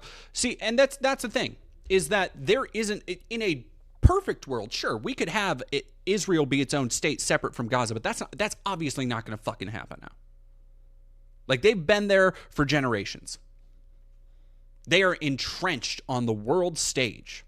They have motherfucking the government of the United States behind them, steadfast as their ally. And, like, that's not going to happen.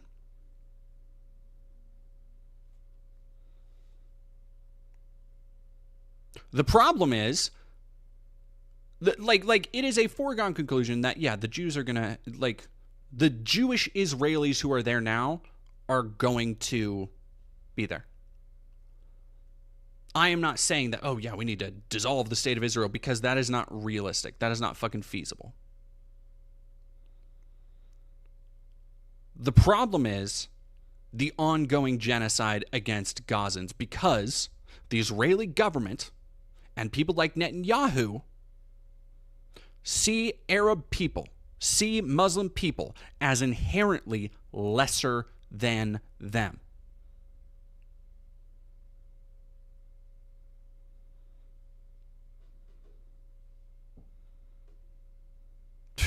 What is my opinion on Israel being used as an escape place for convicted offenders? I don't think there should be escape places for convicted offenders. That's my go-to.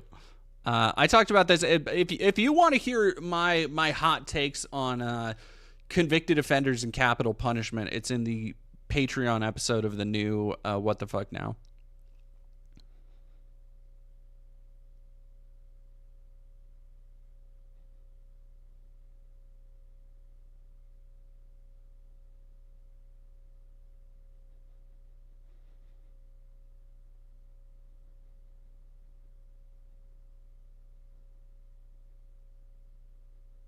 Maybe nations should be secular instead of ethnic.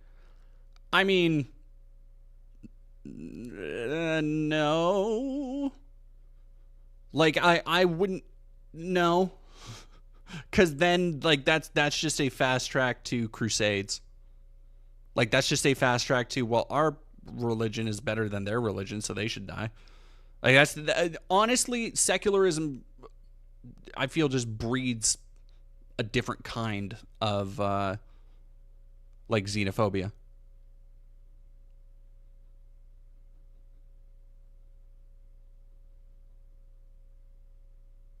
Yeah, I feel like the ethno part's still rough. The question becomes whether the Middle East will allow them to stay. Like, I don't think that's really a question. Oh, democracy and rights for all. Okay.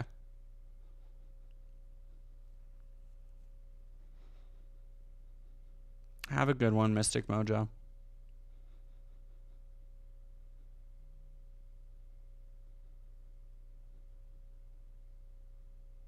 Okay, never mind. I had it reversed what you were saying. That's my bad.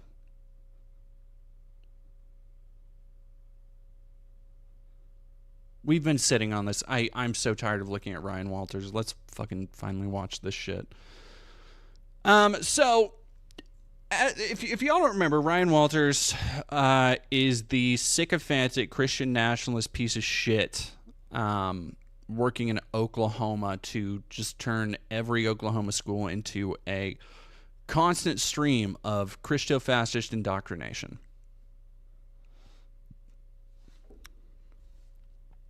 I loathe this person. I cannot say. Do you support the glorious hamburgers and Hamburg as reparations from Germany for the Holocaust? I feel like reparations for a sovereign country this long after the fact is like... The problem with reparations so long after the fact is that you get to a point where you are paying for the sins of your father's fathers, and that's not something that's an easy sell. You know, I'm seeing people talk and chat about how, like, in a perfect world there wouldn't be borders. It's like, yes, I agree. Like, yeah, we should dissolve all countries. I agree with that, in the same way that I agree with, like, yeah, we shouldn't, like, need police. Like, we shouldn't have massive institutional prisons. You know, we shouldn't have all of these things, because in a perfect world you would have your needs met, right? And that would reduce crime, that would reduce all of these things. All of these issues are interconnected. The problem is, we're not in a perfect world. And even the steps to get to that perfect world, this goes back to, who? Crochet Whimsy. Who?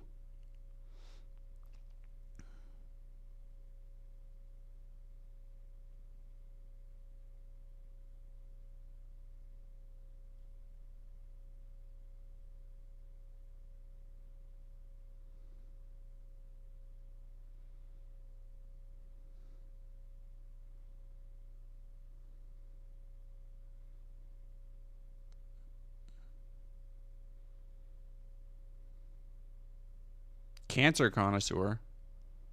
Are you suicidal tonight, Cancer Connoisseur?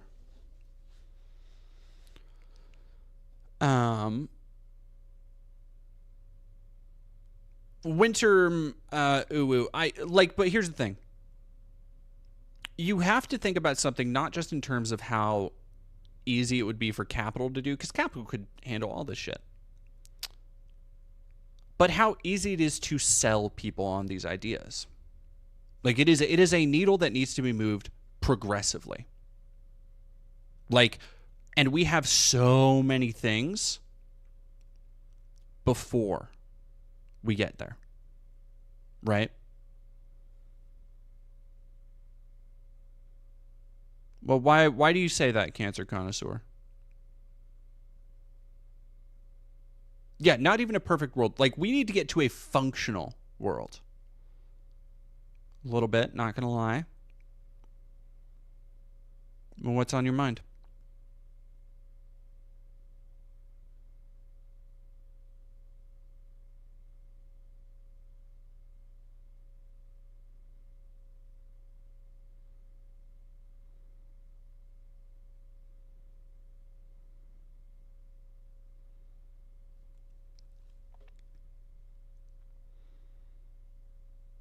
Life ain't so great for a struggling trans girl these days. Don't I fucking know it.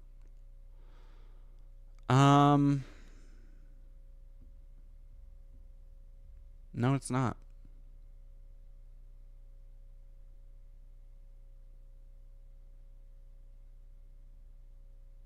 I'm not. Honestly, I don't even know what to say. Because I think what you're saying is what so many people like me, people like you, people I love, people I care about, are all dealing with. It's fucking rough.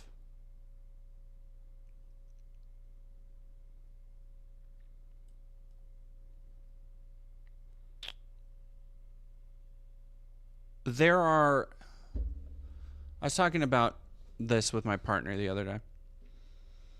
because there are, and you know, there's a lot of people in chat right now, but I want to talk directly to you, Cancer Connoisseur. I hope you're still here. Is there's a lot of people. It's a lot of swallowing constant hateful rhetoric, being diminished or degraded for existence while the world happily expresses its desire to erase us. All the while, things are just tough in general. Yeah. And there's a lot of people offering their support in chat right now. I was talking the other day to my partner about stuff like this, where I was having a real rough one. Not like, you know, suicidal ideation or anything, but I was having a rough one. And I had something of a revelation that, you know, shit doesn't ever get better in general. Just speaking in general. Like, the arc of the world doesn't bend towards a utopia.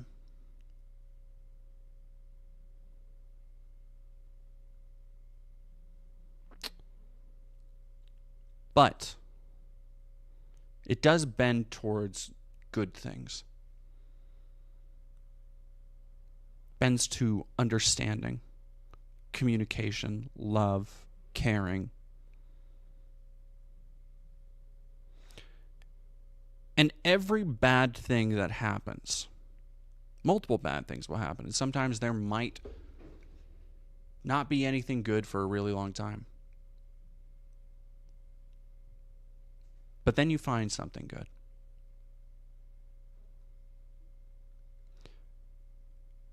And it, you know, it's going to be up to everybody individually whether they think that good thing or those good things are worth it, are worth holding on to. But I think they are. There's always going to be bad things. There always has been. We don't live in a perfect world, and we never are.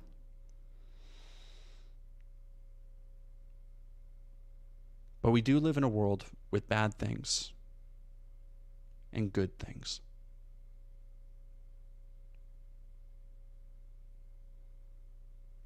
And the thing I would recommend to you, and this is something I've had a hard time with. Look, and not to get up on a fucking pedestal and be like, oh, boo-hoo, poor me. But as somebody who, you know, I do this is my job. I come here, I stream, people pay me, I get ad revenue, I make videos all day. This is my job. And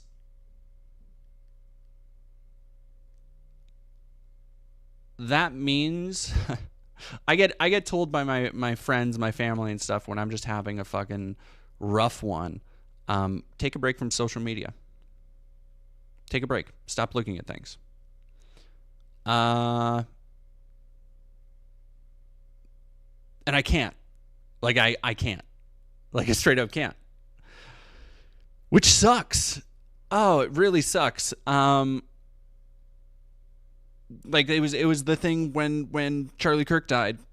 I just got to see all the angles, you know? And then right after that, it was nonstop streams of transphobia. It was nonstop. Everybody had their hot takes about how trans people are to blame. Even in the last couple days, Shoe on Head's community, Shoe on Head defenders have been just ruthlessly transphobic in my replies. I keep getting a number of, you know, I get messages all the time. They're like, kill yourself, tranny, you know, hang yourself. I got a fun one today that was saying, like, you should hang yourself before we put you in a camp and beat you until you're normal again. Which, like, yeah, Shoe on Head community really beating the allegations there. And that all sucks, right? That's not great. That's not great. It's not fun to deal with. It's not easy to deal with constantly. But then I'm looking at my puppy right now, my dog, who came up to me to give me some loves. I have my cat. I have my partner. And those things don't just make it easier to deal with all that shit, but they make it worth it. And even when it's not, when I'm not relying on those things to get through, even when I'm not tethered by a relationship, I've had that too. I've gone through some bad breakups this year.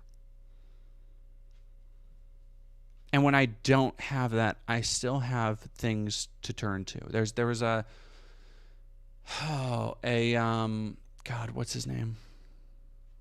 An Ethan Hawke quote about, I think it was Ethan Hawke, who's talking about how, you want to defund the arts, you want to defund this, what's the point of having these things?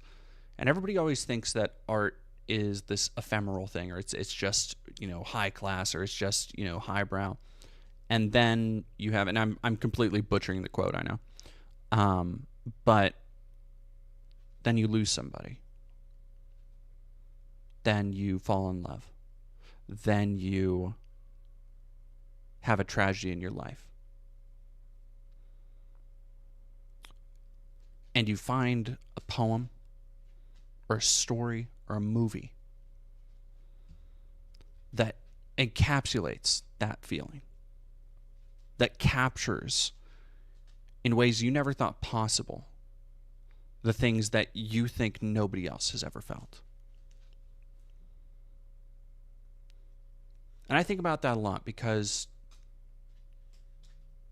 I love art. I want to make art. I want to make more of it. Because there's so many things that I've felt that I thought nobody else got that I have found expressed through art. And I think in that art, you find a kind of kindred humanity.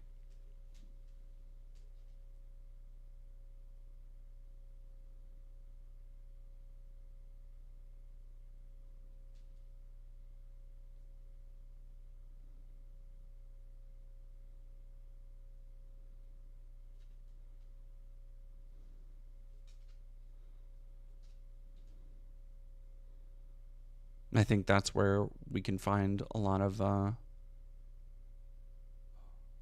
connection. In my worst moments, art has been the thing that has pulled me out.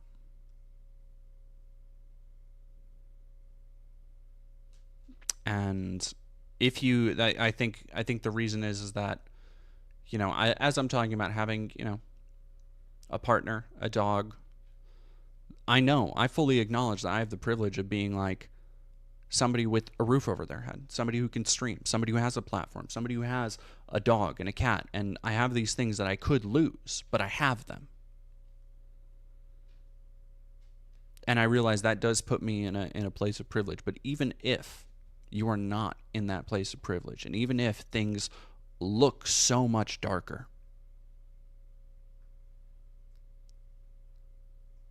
I would ask you to find something.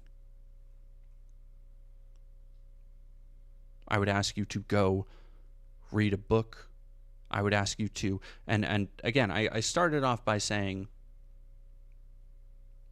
I can't really detach from the internet. I can't really tune this shit out because it's my job. I have to follow all these assholes and know what they're doing all the time and how it interacts with itself. You don't. Because here's the thing. The world is going to move on without your worry, without your stress. But you need to be able to move on too. And there are so many ways that you can personally keep that momentum going. Whether it's by, exercise, and whether it's by, I could play the hits. You can, get up, go lift weights, just eat a little bit better. All that stuff helps little by little by little. But nobody's ever going to, we are all connected in this age. Nobody's ever going to fully detox. You're not going to be able to just completely detach.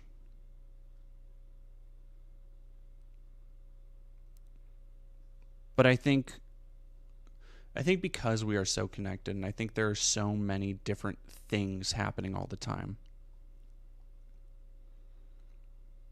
that, you know, it was, and I don't know, Cancer, if you're still in the chat, but I don't know how much of my videos you've watched. I don't know if you're familiar with me or if you just wandered in here. I have a video on nostalgia, and I kind of talk about a lot of the shit that is just happening and how it is so fucking exhausting all the time, and how it has led to this space that we're in right now, where it constantly always feels like everything is fucking awful. And that can lead to this feeling. I think it's why so many people, I find myself dissociating all the time, because we get to this point where I think a lot of people feel so much, so heavily, but have no where to put those feelings, have no outlet for those feelings, or no way to understand them in a more complicated way, that we kind of forget what feelings feel like, or it all gets mixed up in this emotional soup, right? And I think that's what a lot of people are dealing with right now. I think especially when I have somebody who says in the chat that as a trans person, looking at the news, looking at all the people who want to blame us, look at all the people who want to push us down and never let us get back up, that's the kind of shit I think about. And whether it's art, whether it's a loved one, whether it's just human connection, whether it's just your own personal hobbies, taking time to find something that you love, that speaks to you, and most importantly, remembering why. Because it isn't enough. I know there are some people who say, like, oh, you need to play a video game, oh, go find a distraction. But I think, again, in this state of constant hyper reality we're in, you're going to get to a point, and this happened with me years ago, when I would get fucking depressed, and I didn't know why, because it was because I was playing a lot of Overwatch. And it was because I would just, like, I would stop and just be like, what the fuck am I doing? Like, what does this mean? What am I doing with my time here? Am I even having fun? And all of these questions just kind of, circle the drain and collapse into one another. And so I would additionally say that, whatever you do, whatever you decide to do it with an intentionality. And that can also be taking account of, like, why you're choosing to do something. Read a book. And I'm not saying this as like a, like, oh, you only fucking read, Harry Potter, like, blah, blah, blah. Go look up some books, look up some literature, read some books. Like, really get into that shit. I think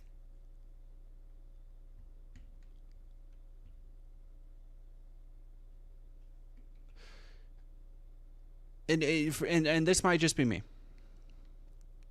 And if this doesn't apply to you, feel free to completely ignore it.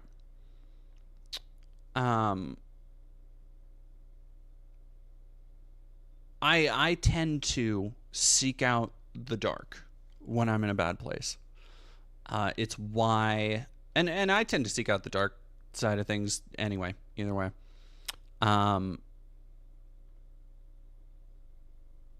But it's why, like, my favorite movies are, like, First Reformed, Perfect Blue, Apocalypse Now. Like, those are, like, top 3 for me, right? And I think, again, it gives me that window into something else. Window into these emotions, these sensations that for so long can feel intangible. But they aren't. Other people have captured them. Other people know implacable senses of crippling isolation or loneliness or doubt or fear, and they found ways to capture them. And I think that's important. I think it's important for a couple reasons, not just because, art is important and passing down these ideas is important, all this shit, but because in capturing those crushing sensations, I think there's a little bit of hope. I think that's maybe why I personally seek out that darker side of things, is because I know that all these people, whether they've, you could make a movie like First Reformed, phenomenal film if you've never seen it, incredibly dark, very dark, very cerebral, very intensive. But I know that the people who made that movie have also had good times. That the people who read that script and identified with it and wanted to bring it to reality also had great times in their life. I know that so many of the people who watched it, who identified with it, went on to have better days than the days they watched it.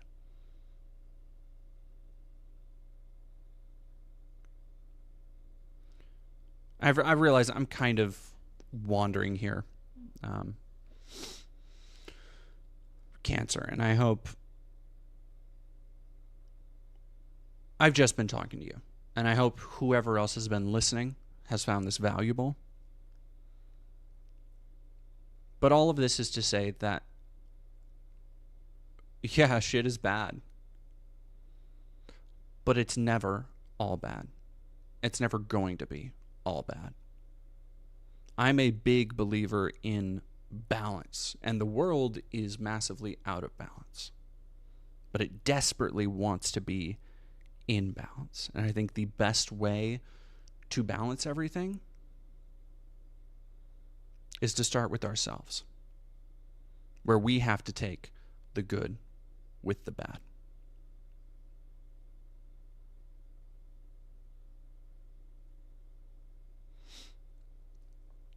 I don't think you're wondering. I suppose I did hijack your stream, and I apologize for that. I don't think you hijacked my stream. I wasn't exactly focused before you came along. But yeah. Find the thing you love. Think about why you love it. And let that take you somewhere better, even if it is just for a little bit, even if it is just a little bit of escapism.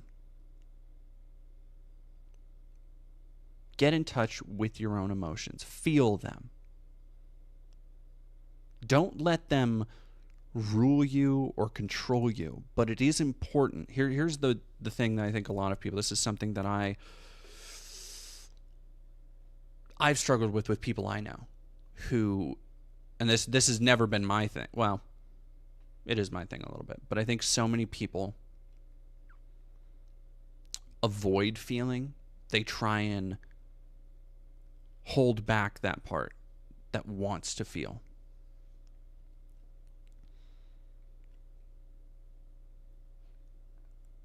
And I don't think we should do that. I think that is the way the world is conditioning us to act. Between social media, between the constant news, between all this shit. Like we are not conditioned, we are not evolved to be as connected and mindful of each other as we are right now. And I think one of the ways that it has subtly fried our brains generationally, in just the last 2-3 generations with the internet and everything, is the cognizance of like this idea of being sincere. And a lack of sincerity. And it permeates everything from media to advertising. Like, again, not to toot my own horn or my own video, but I would recommend go watching the nostalgia video. Because another thing I get out there is this lack of sincerity and the way it's been inflicted upon us by all of these systems, by, media, by politics now, by fucking, advertisement and all this shit. I think it has created this lack of sincerity, but also a lack of honesty with ourselves. A lack of wanting to be honest. And I think along with that comes this constant putting off of feeling, of being able to process our emotions. Like I really wonder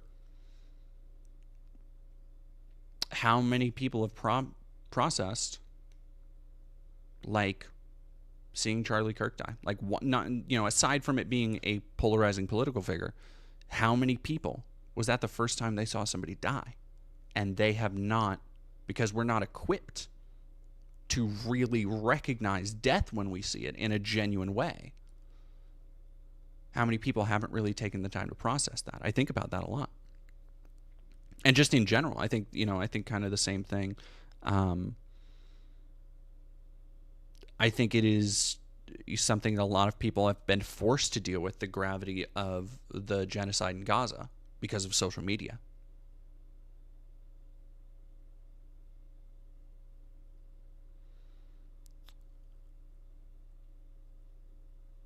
And so I would recommend, like, your feelings are valid. Like, there is a reason that you feel the way you do.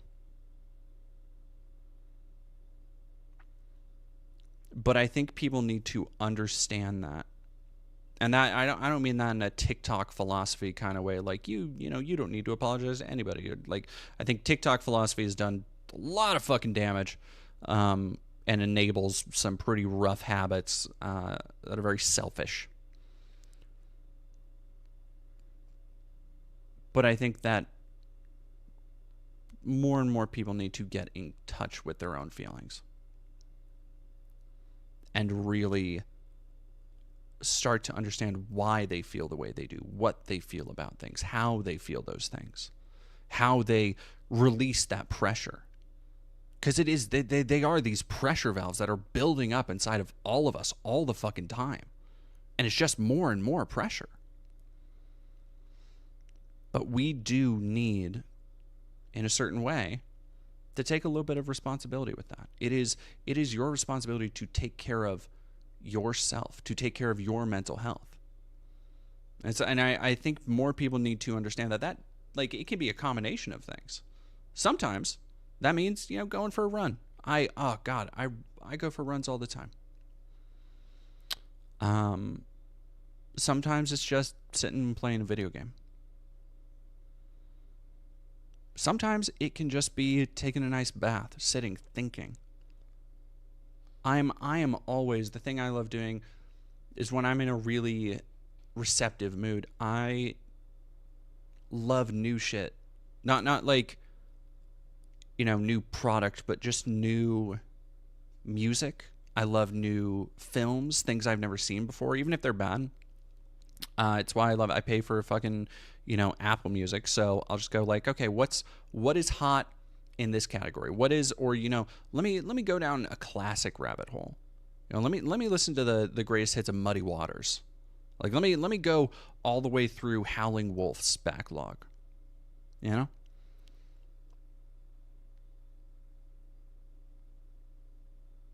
it's just because I love art.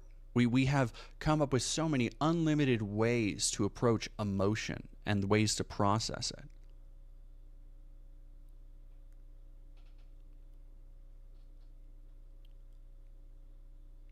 And seek them out.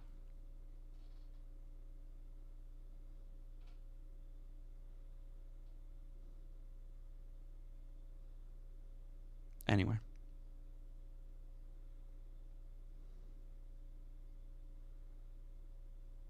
I hope that was a little bit helpful. And I hope you have a better night than it started out. Machine Pinata, thank you for subscribing. Rez Asutra, thank you for giving a tier 1 sub to Tofu Ghost.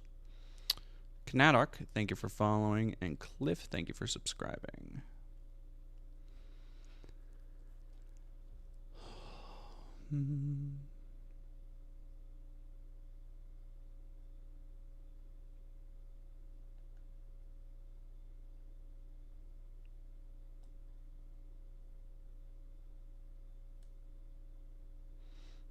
Thank you, all of that. I think it was. I hope it was helpful. I mean,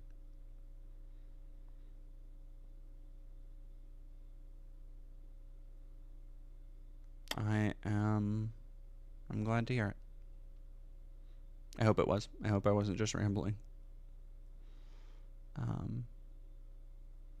Yeah.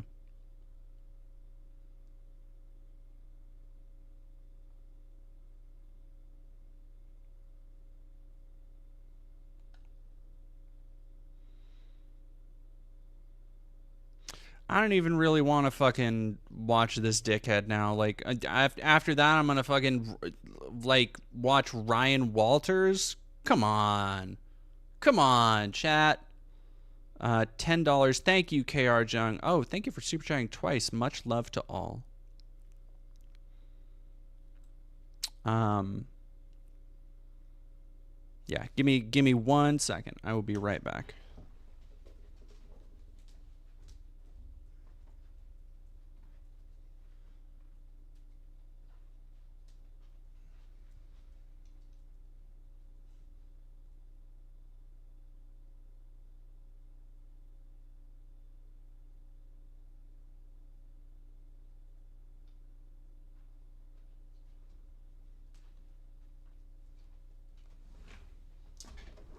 Okie dokie, chat. I am gonna go.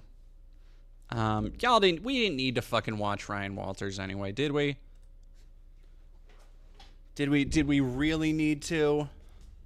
Like, come on. Oh, hello. Dog wants to say hello. Do you say hi? You say hi? Come on, up. What? Where's your ball? Go get ball. Where is it? She just looks at me like, I don't know, where is my ball? She's such a booger. Baby. She go baby. All right, chat. I am going to go. I need to go pick up my partner from work. This has been a rough night. You know, I started the stream, and I talked about it a little bit, but I started the stream in a rough place. Still kind of in a rough place. I'm still really broken up about gutter slap. My dog died in March, and my mental health has been on the toilet since then. I miss him, but it's always nice to see your dog. Yeah.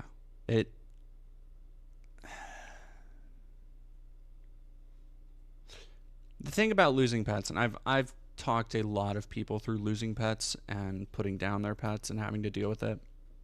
Because I think once you go through a very sudden pet loss, it gives you a lot of fucking perspective. And I think, it doesn't mean fucking anything to say it right now. But it does get easier. And it doesn't get easier because you forget about them or you stop caring or anything like that. It gets easier because as time goes on, you just remember all the best. Because right now, and this is when my cat died, when my dogs died, you immediately feel like, oh gosh, I should have let him on the couch more. I should have let him do this. I can't believe I didn't do this. But over time, you just remember all the good stuff. Blue Note 22, thank you for $5. Not to change the subject, but if you like blues, check out the subgenre Piedmont Ragtime Blues that influenced me to learn how to fingerpick. Hell yeah. Music, also a really good thing. Also a really good art form to jump into. Kay Luna, 5 years ago I considered myself a conservative. Through listening to you and other like-minded people have shifted me politically. Your voice matters, and thank you. Thank you. I need to hear that. All right, let's go say hi to actual Jake. He's on Rapture Watch 2025. Why is it not doing it? Can't believe you done this. Are we not? I already have a raid in prog. Why am I not raiding? So, why is it? I don't. Oh my God, I hate the new, like, whatever they've done. Okay.